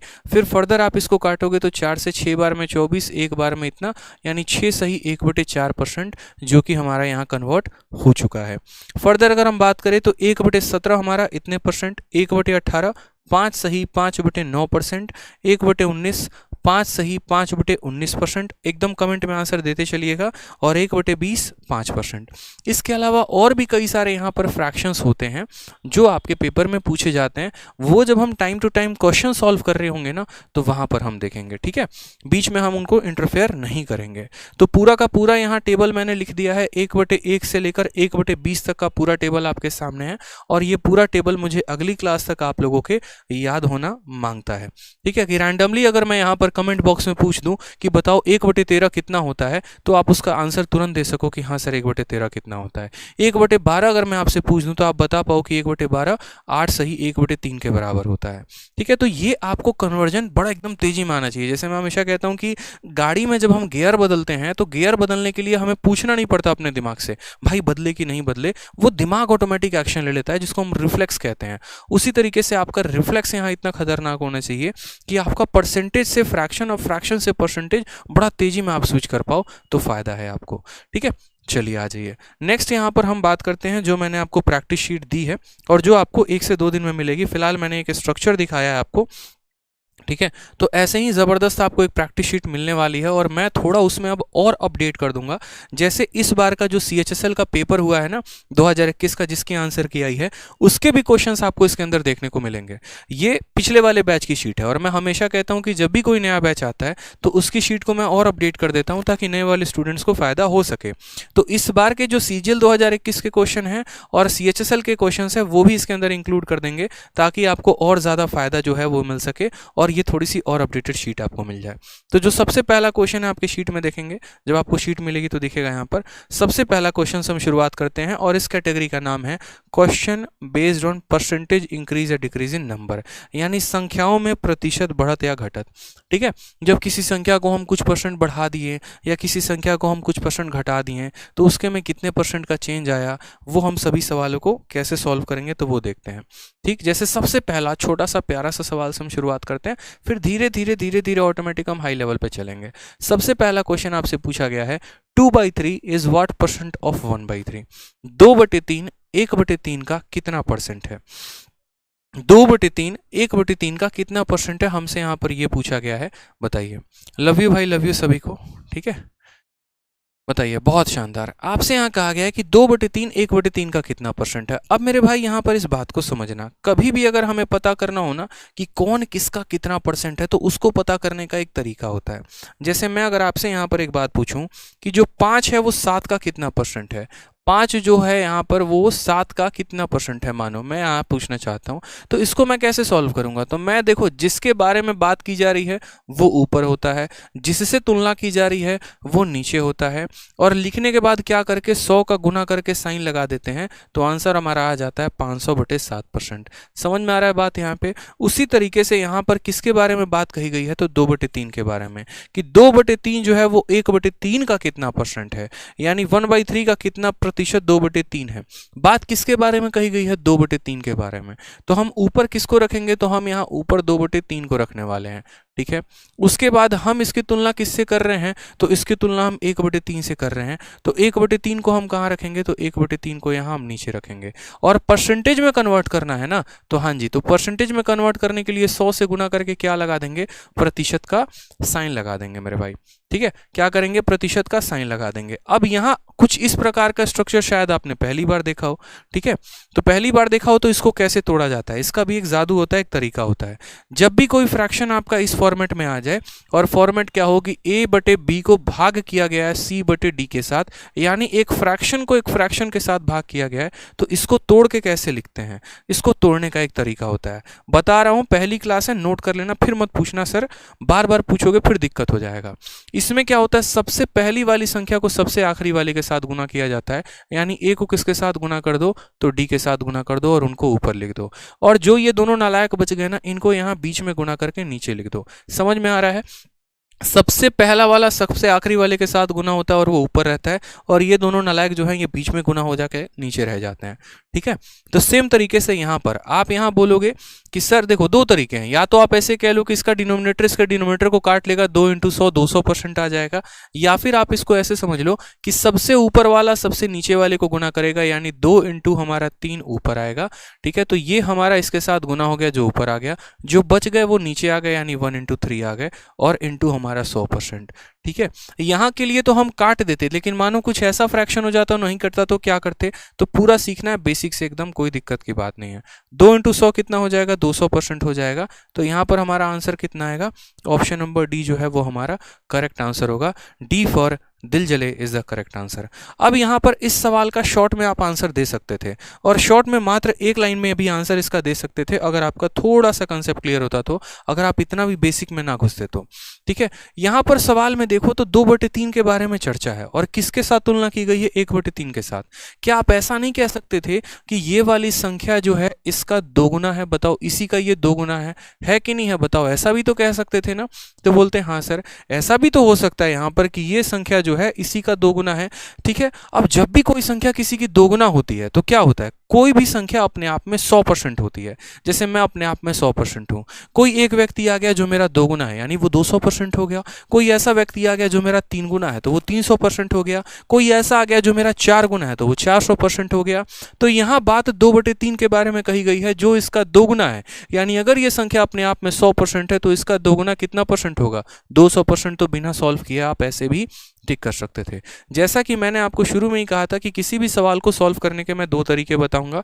पहला तो उसका बेसिक तरीका ताकि उससे आपके कंसेप्ट क्लियर हो सके, और दूसरा एक स्मार्ट अप्रोच ताकि आप उन सवालों को समझ सको कि हाँ पेपर में इनको शॉर्ट में कैसे सॉल्व करना था। उदाहरण के तौर पे बोलोगे सर इसमें क्या बड़ी बात हो गई, इतना तो हम कर लेते हैं, तो करते ज़रूर पेपर में, लेकिन अगर कल के दिन ऐसा पूछ लिया जाता कि 1.313 जो है यहाँ पर सेम क्वेश्चन पूछा जाता, और यहाँ पर मैं इसी क्वेश्चंस को डुप्लीकेट कर दे रहा हूँ और सवाल यहाँ मैं बदल दे रहा हूँ। तो देखिए यही सवाल एग्जामिनर बदल के आपके साथ खिलवाड़ कैसे करता है। जैसे मान लीजिए यहाँ पर वो ये नहीं रखता और यहाँ पर 1/3 नहीं रखता सेम तरीके से, और यहाँ पर इसी सवाल को वो क्या पूछ सकता है पेपर में, तो इसी सवाल को थोड़ा पॉइंट लगा के दशमलव में बढ़िया से क्रीम पाउडर लगाकर मेकअप करके क्या क्वेश्चन पूछेगा, तो क्वेश्चन ऐसे पूछ सकता है कि 2 पॉइंट, ठीक है, यहाँ पर आपसे ऐसा बोलेगा कि 2.44 जो है या 2.442 जो है इज व्हाट परसेंट ऑफ, ठीक है, और इज व्हाट परसेंट ऑफ किसके बारे में पूछेगा, तो मानो यहाँ पर इसके बारे में पूछ सकता है कि 2.441 इज व्हाट परसेंट ऑफ 1.221, ठीक है, यानी ये जो संख्या है ना मेरे भाई, ये संख्या इसका कितना परसेंट है। अब अगर दिमाग लगाओगे तो यार इसी का तो ये 2 गुना है ना, देखो 1 का 2 गुना 2 है, 2 का 2 गुना 4 है, 2 का 2 गुना 4 है, 1 का 2 गुना 2 है, यानी इसका ये 2 गुना है। और जब भी कोई संख्या किसी की 2 गुना होती है तो आंसर कितना आएगा, 200% आएगा। ठीक है, तो ये फायदा हो गया जहां पर हमें डिवाइड दशमलव, अगर नॉर्मल तरीके से करते तो क्या करते, आप यहां पर 2.442 को लिखते, फिर नीचे 1.221 को लिखते, फिर 100 से। इतना क्यों करना, आंखें तो देख रही है ना कि हाँ वो इसका 2 गुना है, तो जब अपने आप में वो 100% होगा तो क्या ये 200% नहीं हो जाएगा, बोलो। तो ये छोटी छोटी बातों का यहाँ पर ध्यान रखो। नेक्स्ट यहाँ पर बात करते हैं, जैसे second question, 80 metre is what percent of 5 kilometre. बेशक आपको लग रहा हो कि यार ये मैंने क्या क्वेश्चन दे दिया है, लेकिन हाँ ये जरूरी है बताना यहाँ पर, क्योंकि अभी भी आप ग्रेजुएट होने के बाद भी और इस माहौल में तैयारी करने के बाद भी आपकी छोटी छोटी चीज़ें क्लियर नहीं होती हैं कि यार हम इनको कैसे सॉल्व करें। ठीक है, तो वो भी आपको समझना है। कहीं ना कहीं मैट्रिक सिस्टम पर भी आपको अपने आप को पकड़ बनाकर रखनी है। जैसे यहाँ 80 मीटर पूछा गया कि 80 मीटर 5 किलोमीटर का कितना परसेंट है, तो सबसे पहले आपको यहाँ बात समझनी पड़ेगी, इस सवाल को आप कैसे सॉल्व करोगे। ऐसे लिखोगे कि 80 मीटर की बात कही गई है तो 80 मीटर को ऊपर लिख दिए हैं, किसके साथ तुलना की गई है 5 किलोमीटर को, तो 5 किलोमीटर को नीचे लिख दिए, इनटू लिख दिए यहाँ पर 100, यहाँ पर इसको हम काट दिए, 5 से कटा 20 बार में, 80 इंटू 20 1600, 1600 तो है ही नहीं, ऑप्शन में फंस गए। ऐसा नहीं करना होता, ऐसा नहीं करना होता। आप क्या कर रहे हैं, आप तुलना कर रहे हैं, तो तुलना कर रहे हैं तो कैसे तुलना करेंगे। क्या आप लीटर को केजी के साथ तुलना कर सकते हैं, क्या किसी के रफ्तार को समय के साथ तुलना कर सकते हैं। जैसे आप बोलेंगे भाई मेरी स्पीड 10 किलोमीटर प्रति सेकंड है या 10 मीटर पर सेकंड है और तुम्हें 5 सेकंड लगते हैं, नहीं होता ना। कभी भी जो कंपेरिजन होता है, कभी भी जो परसेंटेज निकाला जाता है वो सेम रेशियोज में निकाला जा सकता है। वजन का तुलना वजन से ही किया जाता है, उम्र की तुलना उम्र से ही की जाती है, ठीक है। ऐसा नहीं है कि मैं बोलूँ मेरा वजन 50 किलो है, तुम्हारी उम्र 25 तुम्हारा उम्र 25 साल है और हम बैठकर कंपैरिजन कर रहे हैं, नहीं। कभी भी कंपैरिजन होगा तो सेम क्वांटिटी का होगा। यहाँ पर ये क्वांटिटी मीटर में है और ये क्वांटिटी किलोमीटर में है, तो जनाब कंपैरिजन तो हो ही नहीं सकता।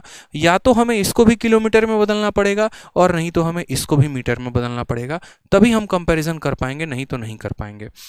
अब चलो मान लो यहाँ पर ये सवाल हमने मीटर और किलोमीटर में दिया, क्या ज़रूरी है कि एग्जामिनर मीटर किलोमीटर में दे? ऐसा भी तो हो सकता है वो सेंटीमीटर को किलोमीटर में बदलने को कह दे। ऐसा भी तो हो सकता है यहाँ पर कि मिलीमीटर और हेक्टोमीटर को कन्वर्जन में कह दे। मीटर, सेंटीमीटर, किलोमीटर तो सबको याद होता है, लेकिन अगर हेक्टोमीटर पूछ दिया, डेसीमीटर पूछ दिया तो वहाँ बत्ती गुल हो जाती है। तो वो भी हमें समझना है कि वो कन्वर्जन कैसे होता है, उसके बारे में समझो। तो बचपन में आपने एक ट्रिक याद किया होगा या फिर आपने कन्वर्जन का आपको एक चार्ट पता होगा, नहीं पता होगा तो आज याद कर लो।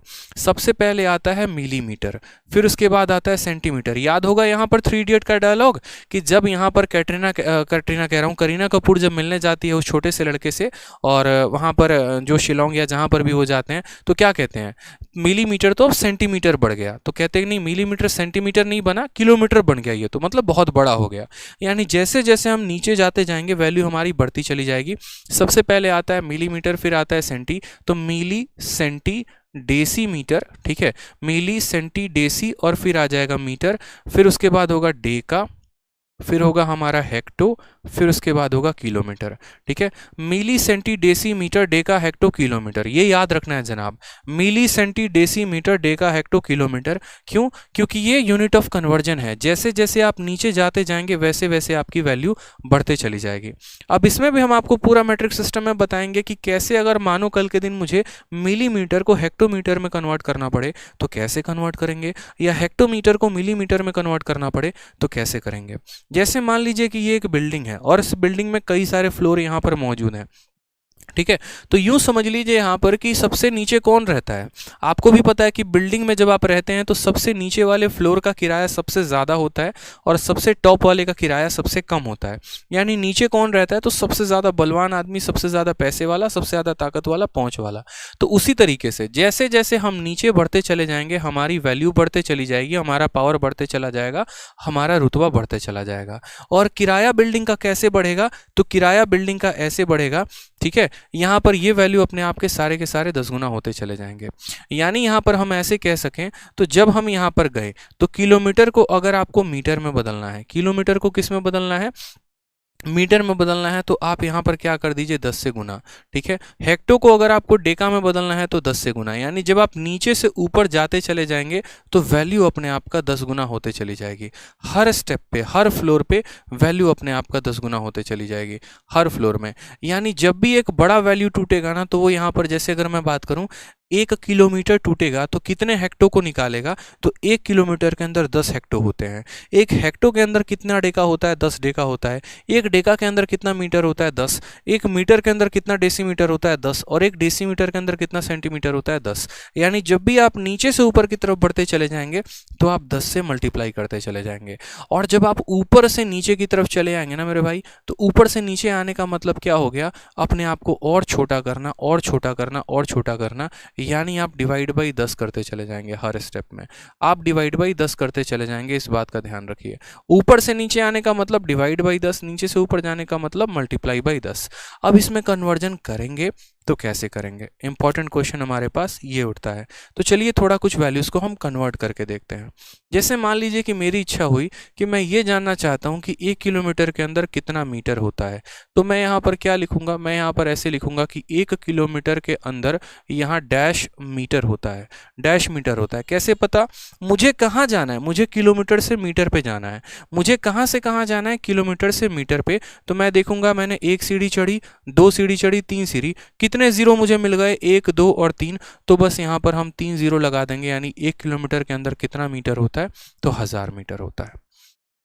1 किलोमीटर के अंदर कितना होता है, 1000 मीटर होता है। अब मान लो यहाँ पर बच्चे कि मुझे अगर पता करना पड़े कि 1 हेक्टो के अंदर कितने सेंटीमीटर आ सकते हैं, तो मैंने यहाँ पर लिख दिया 1 हेक्टो। मैंने क्या लिख दिया, 1 हेक्टो बराबर डैश सेंटीमीटर। अब मैं यहाँ कन्वर्ट कर रहा हूँ, मैंने को अपने जर्नी शुरुआत करनी है हेक्टो से और मुझे जाना कहाँ पर है, सेंटीमीटर पे। तो मैं हेक्टो से 1 सीढ़ी, 2 सीढ़ी, 3 सीढ़ी 4 सीढ़ी, 4 सीढ़ी का मतलब कितने जीरो लगाना है, तो 4 सीढ़ी का मतलब 1 2 3 और 4 जीरो लगाने हैं, यानी 1 हेक्टो बराबर 10,000 सेंटीमीटर। आप इस यूनिट ऑफ कन्वर्जन को ध्यान रख के किसी भी वैल्यू को किसी में बदल सकते हैं, ठीक है। चलिए कमेंट बॉक्स में जरा एक बार बताइए कि अगर हम आपसे ये पूछें कि एक डेका के अंदर कितने सेंटीमीटर होते हैं, एक डेका के अंदर यहाँ पर कितने सेंटीमीटर होते हैं, तो आप बोलेंगे सर देखो कहाँ जाना है, तो डेका से शुरुआत करनी है, डेका से मीटर पे गए, मीटर से डेसी पे गए, डेसी से सेंटीमीटर, 10 10 10 यानी कुल मिलाकर 3 बार गए तो 3 आ गया। यानी अभी तो आप यहाँ पर ये सीख रहे थे कि जब आप नीचे से ऊपर की तरफ जाएंगे तो कन्वर्जन कैसा होगा। अब थोड़ा सा हम लोग उल्टा सीखते हैं, ठीक है। अब थोड़ा सा उल्टा सीखते हैं और उल्टा सीख के क्या करेंगे, तो उल्टा में अब हम ऊपर से नीचे की तरफ आएंगे। यानी अगर हमें मिलीमीटर को किलोमीटर में बदलना हो तो हम कन्वर्जन कैसे करेंगे, तो वो अब हम देखते हैं। तो सबसे पहले देखिए, मान लीजिए हम शुरुआत करते हैं मिलीमीटर से। हमें यह पता करना है कि 1 मिलीमीटर के अंदर कितने यहाँ पर मीटर हो सकते हैं, 1 मिलीमीटर के अंदर कितने मीटर हो सकते हैं, हमें यह पता करना है। हमने कहा यार देखो, मिली से कहाँ पहुंचे, सेंटी पे, सेंटी से कहाँ पहुंचे, डेसी पे, और डेसी से कहाँ पहुंचे, मीटर पे। यानी यहाँ पर कितने बार भाग करना है 10 से, तो 1 बार 2 बार 3 बार। कितने बार भाग करना है, 3 बार। तो जो अब यहाँ आप गुना कर रहे थे ना, वहीं आप यहां भाग कर दो, 3 जीरो लगा दो बस। यानी हम ये कहेंगे कि 1 मिलीमीटर बराबर 1/1000 मीटर। 1 मिलीमीटर बराबर क्या हो जाएगा, तो 1/1000 मीटर। ठीक है, समझ में आ गया बात यहाँ पे। अभी मैं आपको इसमें भी थोड़ा बेसिक लेकर जाऊंगा और इसमें भी बताऊंगा कि इसको कैसे तोड़ना होता है और दशमलव में कैसे बदलना होता है, क्योंकि बहुत सारे बच्चों को यहाँ पर ये भी दशमलव में कन्वर्ट करना नहीं आता है, वो भी सीखना बहुत जरूरी है। जैसे आइए थोड़ा सा और कन्वर्जन करते हैं। मान लीजिए कि हम सेंटीमीटर से कहाँ जाना चाहते हैं, हेक्टो पे, और हम ये बात करना चाहते हैं कि यार 1 सेंटीमीटर के अंदर कितना हेक्टो होता है, क्या होता है, कितना हेक्टो होता है। अब जैसा कि हमें पता है कि जब हम ऊपर से नीचे की तरफ आएंगे तो हमें भाग करना है, तो सेंटीमीटर पे थे, 1 सीढ़ी गए, 2 सीढ़ी गए, 3 सीढ़ी गए, 4 सीढ़ी गए। कितनी बार गए, 4 बार गए। तो यहाँ पर हमें नीचे कितने जीरो से भाग करना पड़ेगा, तो 4 जीरो से भाग करना पड़ेगा, ऊपर 1 लगाना पड़ेगा। यानी 1 सेंटीमीटर बराबर 1/10,000 हेक्टो। क्लियर है ये बात यहाँ पे। तो जब भी हम नीचे से ऊपर की तरफ जाते हैं गुना करते हैं, ऊपर से नीचे की तरफ आते हैं तो भाग करते हैं। अब इसमें छोटी सी प्रॉब्लम आ जाती है। छोटी सी प्रॉब्लम क्या आ जाती है, अगर मैं आपसे पूछूं कि 1/10 का मान कितना है ये बताओ दशमलव में, तो बहुत बच्चे बता देंगे। 1/100 पूछ लूं तो बता दोगे, 1/1000 पूछ लूं तो बता दोगे, लेकिन अगर मैं 1/10,000 पूछ लूं ना, तो वहां पर पक्का लंका लग ही जाती है। ठीक है, और अभी तो थोड़ा आसान हम आपको दे रहे हैं, लेकिन अगर मानो मैंने आपको 787/2000 पूछ लिया, वहां दिक्कत आती है। तो हम इसको भी सीखेंगे कि असल में इसका बेसिक है क्या। ठीक है, तो ये भी देखो यहाँ पर कि इसको हम बेसिक से कैसे सॉल्व करेंगे। आपको यहाँ पर कुछ नहीं करना। जैसे मानो मैं 1/1000 का केस उठाता हूँ, तो 1/1000 को हम कैसे लिखेंगे, तो यहाँ पर देखो ऊपर वाली संख्या छोटी है और नीचे वाली संख्या बड़ी है। तो ऊपर वाली संख्या अगर नीचे वाली से छोटी है ना, तो सबसे पहले तो यहाँ पर क्या करना है, तो दशमलव लगा देना है। ठीक, अब दशमलव लगाने के बाद क्या करना है, ऊपर कितना अंक है, तो 1 अंक है, तो ये 1 अंक है ना, अपना 1 जीरो को लेके जाएगा, मतलब यहाँ पर ये जीरो इसके साथ शादी कर लेगा, ये बेचारे दोनों सिंगल रह जाएंगे। अब ये दोनों सिंगल रह जाएंगे तो इन दोनों जीरो को यहाँ पर लिख दो और उसके बाद यहाँ 1 को लिख देना, यानी इसका आंसर कितना हो जाएगा, तो 0.001 हमारा आंसर आ जाएगा। ठीक है, 0.001 जो है वो हमारा आंसर आ जाएगा। मानो 1/10 मुझे 10,000 लिखना है, तो मैंने कहा एक जीरो ने 1 के साथ यहाँ शादी कर ली, बेचारे 3 सिंगल मर रहे हैं, तो इस वजह से सबसे पहली बात ऊपर वाली संख्या इससे छोटी है, तो हाँ जी, तो जीरो और दशमलव लगा दिया। अब उसके बाद ये 1 जीरो के स्थान पर ये 1 आ चुका है, कितने बच गए बेचारे सिंगल, 3 बच गए, तो यहाँ पर 3 जीरो को सिंगल लगा दो और यहाँ 1 कर दो, ये आपका करेक्ट आंसर हो जाएगा।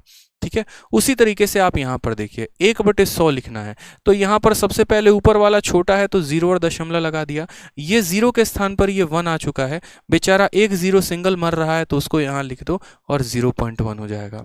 अगर हम यहाँ बात करते हैं तो देखो ऊपर वाला इसके साथ छोटा है तो जीरो और दशमलव आ जाएगा, इस 1 जीरो के स्थान पर 1 मिलेगा, यानी इसकी शादी इसी से होगी, यानी कोई सिंगल नहीं मरेगा, तो बस 0.1 हम इसको लिख सकते हैं। अब चलो हमने तो यहाँ पर इसको ऐसे लिख दिया 1/2, 1/3, 1/10, लेकिन अगर मुझे एक बात बताओ ठीक है।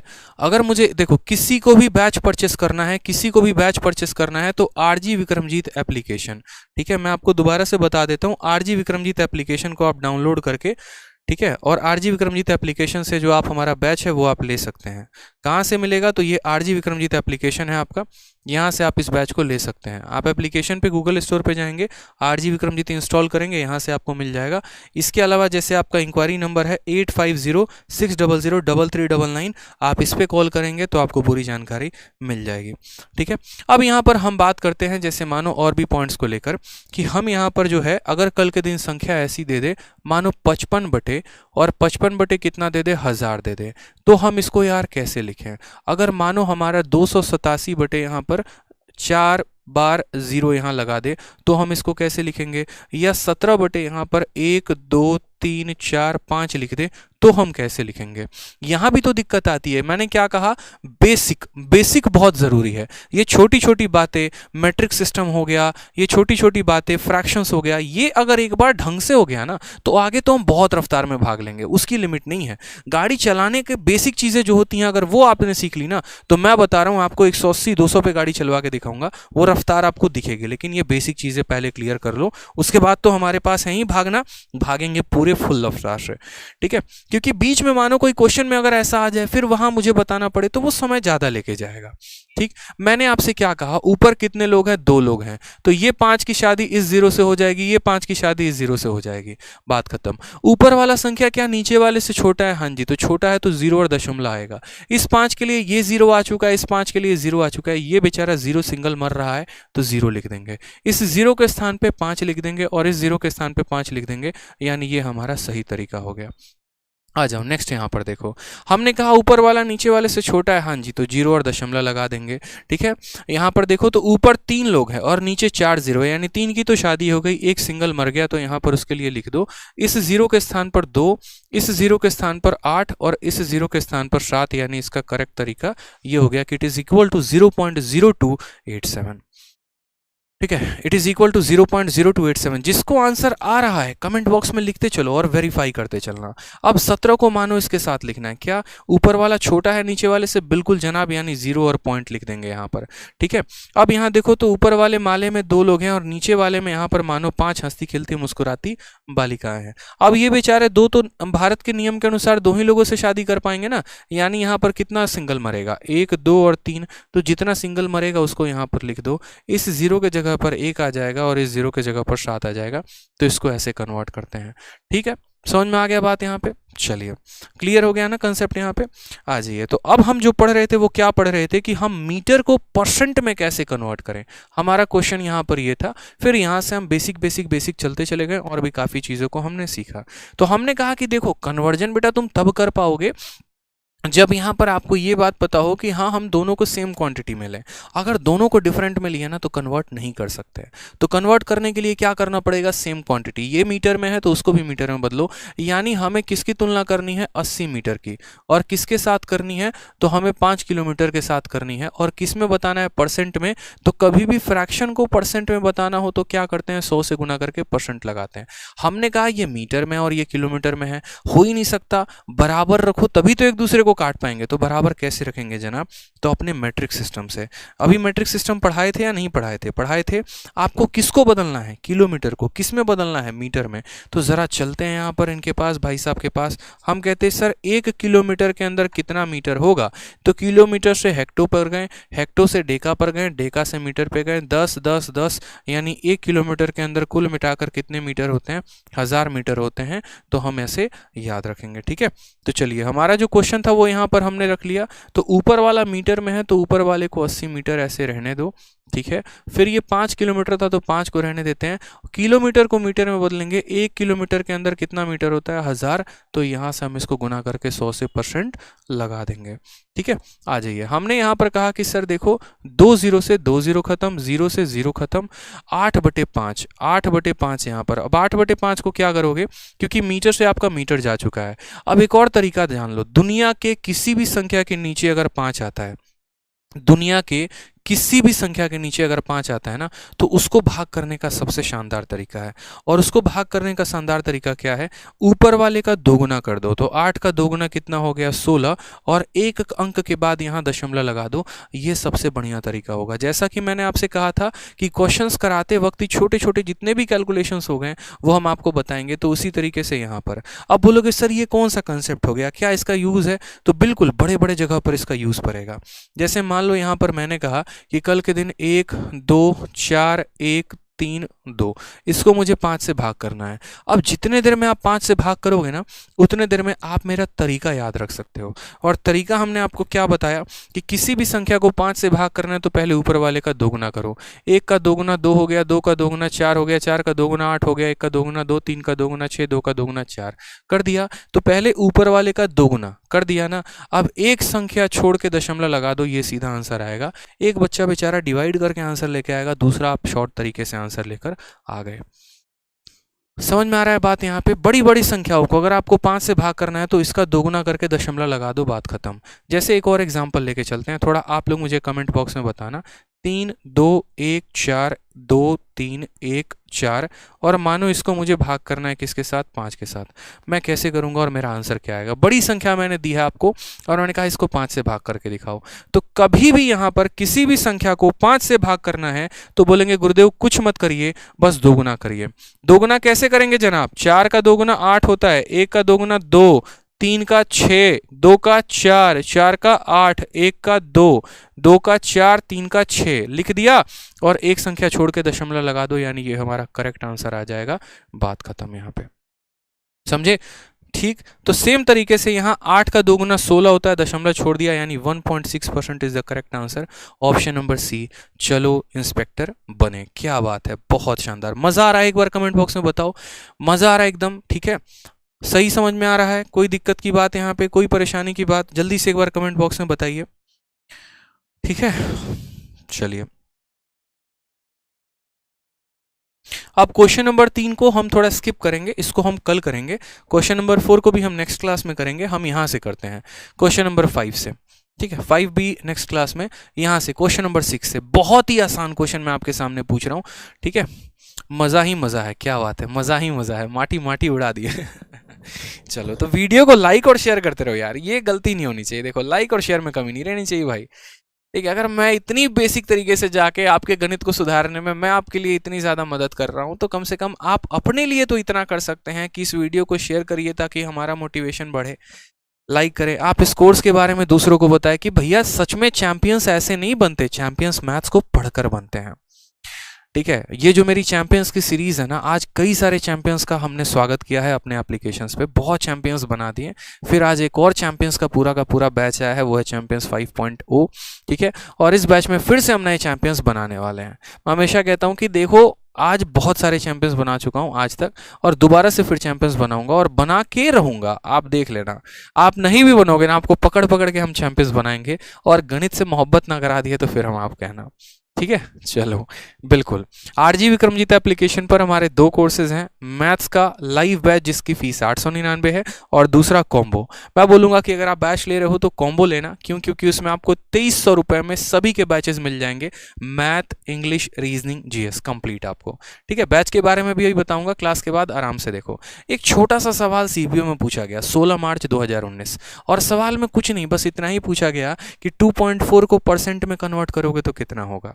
अब मुझे बताओ, मैंने यार पहला डेफिनेशन ही आपको दिया था कि कभी भी किसी भी संख्या को परसेंट में बदलने के लिए क्या करते हैं? 100 से गुना करके परसेंट का साइन लगाते हैं। पहला डेफिनेशन ही तो मेरा परसेंट को शुरुआत करते वक्त यही था, और उस डेफिनेशन पर ही सीपीओ में क्वेश्चन पूछा है कि अगर आप 2.4 को कन्वर्ट करोगे परसेंटेज में तो क्या होगा? तो आप बोलोगे गुरुदेव 2.4 को परसेंट में कन्वर्ट करना है, ठीक है 2.4 को लिख दीजिए। गुना किससे करना है? परसेंट में कन्वर्ट करना है। तो करना है तो परसेंट में कन्वर्ट करने के लिए 100 से गुना लगा के प्रतिशत का साइन लगा देते हैं। जब हम इस दशमलव को हटाएंगे तो नीचे कितना आ जाएगा? 10 का है, दशमलव के बाद एक स्थान है तो एक ही जीरो आएगा। ठीक है, एक व्यक्ति था, एक ही जीरो आएगा, 2 है तो 2 जीरो आएगा। ठीक, ये जीरो इसको खत्म कर दिया। 24 × 10 कितना हो गया? तो बोलेंगे सर 240%। ऑप्शन तो कई सारे थे, लेकिन सही उत्तर एक ही था, और वो था सी फॉर कटप्पा। ठीक है, चलिए अगला सवाल पे ज़रा आते हैं और अगला सवाल हम देखते हैं। जितने क्वेश्चंस मैं आपको छोड़ा हूँ वो सारे क्वेश्चंस कराऊंगा, परेशान नहीं होना है। आ जाइए, मैंने कहा ना धीरे धीरे लेवल बढ़ाते चलेंगे, अचानक से लेवल बढ़ाएंगे तो कष्ट आप ही को होगा, हमें नहीं। क्वेश्चन नंबर 8 देखिए, आराम से हम टाइप वाइज भी कवर कर रहे हैं, लेवल वाइज भी कवर करेंगे। 8 नंबर सवाल, 26% of A is 832, what is 31% of A. यदि ए का 26% 832 है ना, तो ए का 31% का मान कितना होगा। अब इस सवाल को करने के कई सारे तरीके हैं, ठीक है, कई सारे तरीके हैं, लेकिन मैं आपको बोलूंगा कि आप उन तरीकों को अप्लाई करो जिनसे आपका समय बच सके और आप अपने लिए ज़्यादा फायदा उठा सको। यहाँ पर क्या कहा गया है कि ए का 26% इतने के बराबर है, तो इसी ए का 31% कितने के बराबर होगा। इसी ए का 31%, देखो अब मानो पता है क्या होगा। सॉल्व करने का तरीका बेसिक, अगर निहायती किताबों में ढूंढोगे जहां पर एकदम परिभाषा दी गई होगी ऐसे, ठीक है, 26% ऑफ ए बराबर 832 ऐसे, ठीक। फिर उसके बाद यहाँ पर आपको बोलेगा 26% को 26/100 ऑफ यहाँ पर ए बराबर कितना हो जाएगा 832। फिर उसके बाद यहाँ पर ए की वैल्यू कितनी आएगी, तो 832 इंटू 100/26, ठीक है। और यहाँ पर हम इसको फिर काटेंगे, 26 से काटेंगे तो कितनी बार में, ऐसे काटते हो आप लोग, 2 से 13 बार में काटेंगे, फिर 2 से 4 बार में, फिर एक बार में 6 बार में, फिर 13 से काटेंगे, 13 का 3 गुना 39 हो गया। फिर उसके बाद यहाँ 26 हो गया 2 बार में, तो फिर ए की वैल्यू निकालते हो तो ए की वैल्यू कितना आता है 3200। फिर उसके बाद उसका 31% निकालते हो, फिर 31% कैसे निकालोगे यहाँ पर, तो 31% ऑफ ए निकालना है। यानी हमें पता है क्या करना है, हमें यहाँ पर 31/100 इंटू यहाँ पर ए का मान कितना आया 3200। अब यहाँ पर फिर आप 0 से 0 को गुना करते हो, फिर वैल्यू आपकी कितनी आती है, तो 31 इंटू 32 आती है। फिर आप ऐसे गुना करते हो, अच्छा 32 को 31 के साथ गुना करना है, तो ऐसे करेंगे 1 इंटू 2 2, 1 इंटू 3 3, 3 इंटू 2 6, 3 इंटू 3 9। ये आपका तरीका मैं बता रहा हूँ, अपना नहीं बता रहा, तब जाकर आपका आंसर आता है अच्छा 992। अब यहाँ पर मेरे भाई बताओ, सबसे पहला पीपीटी जो मैंने कराया, पीपीटी में पहला शब्द ही क्या लिखा था, अगर ध्यान ना हो तो मैंने आपको ये बात लिखी थी, मैंने सोच समझ के आज की पीपीटी बनाई थी और मैंने ज़्यादा शब्द इसमें कहे ही नहीं थे, क्योंकि मुझे काफ़ी लिमिटेड बातों में और मुझे अपनी बात को आपको तक समझाना था। और मैं अभी भी अगर आपको दिखा दूँ यहाँ पे, तो मैंने एक ही छोटी सी बात समझाई थी, और वो क्या समझाई थी, मेरे हर एक शब्द को ध्यान रखना। आज आपको वो बातें समझ में नहीं आएंगी, लेकिन कुछ समय के बाद मेरी बातें आपको ज़रूर लगेगी कि हाँ मैं कह क्या रहा था और यहाँ पर उसके मतलब क्या थे। मैंने आपको सबसे पहला पॉइंट क्या कहा था, सबसे पहला पॉइंट मैंने आपको कहा था कि सिलेबस को 100% कंप्लीट करना है। और दूसरा मैंने क्या कहा था, सिलेबस कंप्लीट करना है लेकिन स्मार्ट अप्रोच से, ना कि बेसिक मेथड से। क्यों, क्योंकि भाई साहब मेरे पहले तो आदमी सीखता इसको 1 साल में है और फिर भुलाने में 1 साल लगाता है। अब जो ये सवाल आया, और ऐसा नहीं है कि मैं आपको ये बताना चाह रहा हूँ कि आप गलत है सही हैं, असल में मैं कई बच्चों के यहाँ पर जब वो आते हैं ना मुझसे मिलने ऑफलाइन कोचिंग्स में, जैसे कोई आजमगढ़ में पढ़ रहा है, कोई जिंद में पढ़ रहा है, हरियाणा में, कोई कहीं कहीं से आता है, उनके कॉपी में भी यही तरीका लिखा होता है।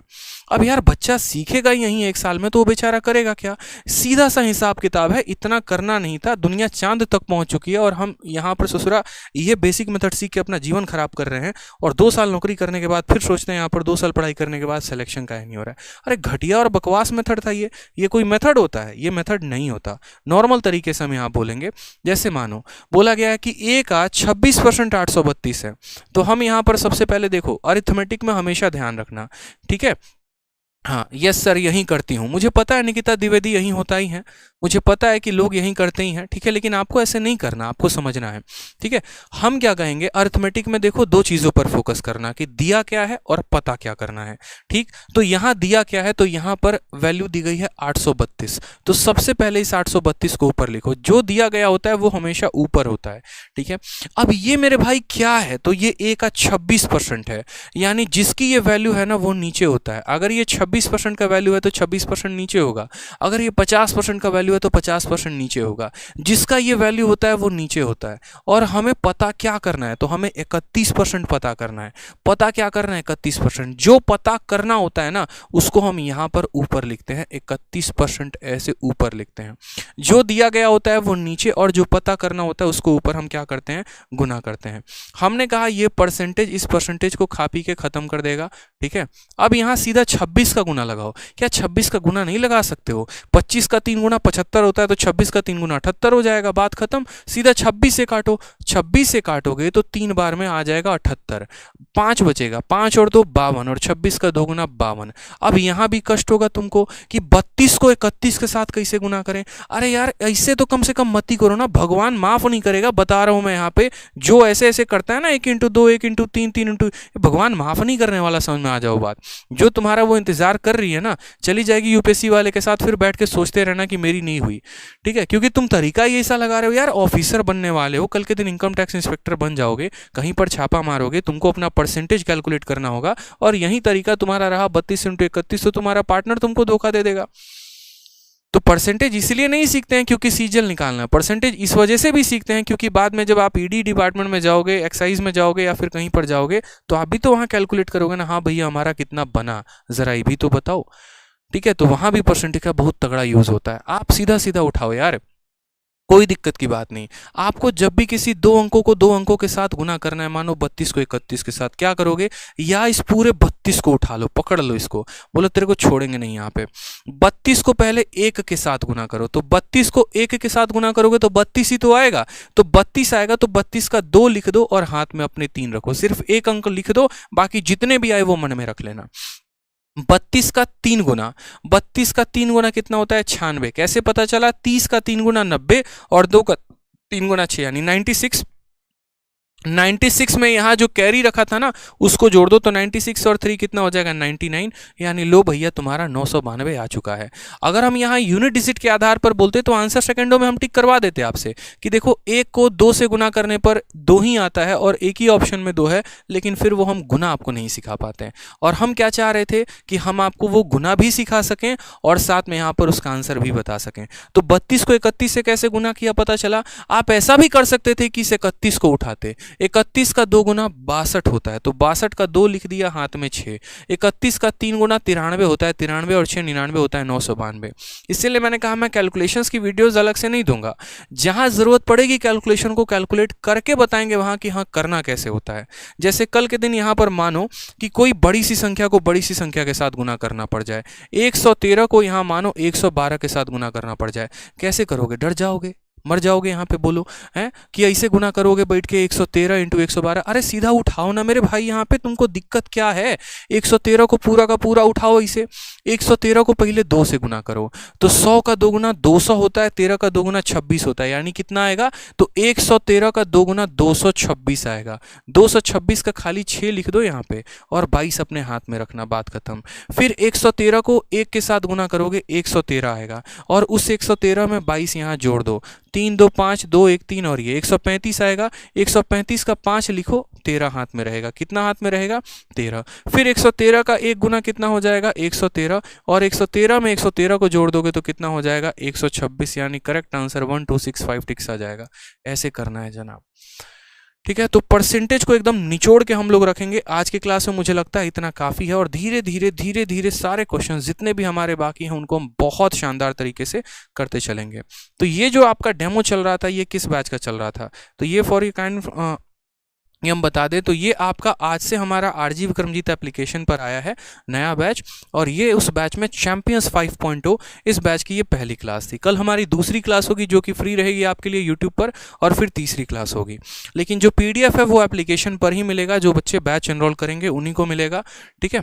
तो एप्लीकेशन पर आपका ये बैच है, और ये बैच कहाँ है, तो आरजी विक्रमजीत एप्लीकेशन पर। जिन भी बच्चों को मेरा क्लास अच्छा लगा कमेंट में ज़रूर बताना कि क्लास आपको कैसा लगा, क्या आपने परसेंटेज को बिल्कुल बेसिक से सीखा, क्योंकि पहली बार मैं YouTube पर इतने बेसिक से पढ़ा रहा हूँ, ठीक है। और मैं बताना भी चाहता था बच्चों को कि देखो यार एप्लीकेशन पे जब हम ये बात कहते हैं ना कि हम बहुत शून्य से आपको बहुत ऊपर तक लेकर जाएंगे, तो यानी उसका मतलब होता है कि मैं सच में बाकी जीरो से बहुत शुरू करूंगा और मैं आपको बहुत ऊपर तक लेके जाऊंगा।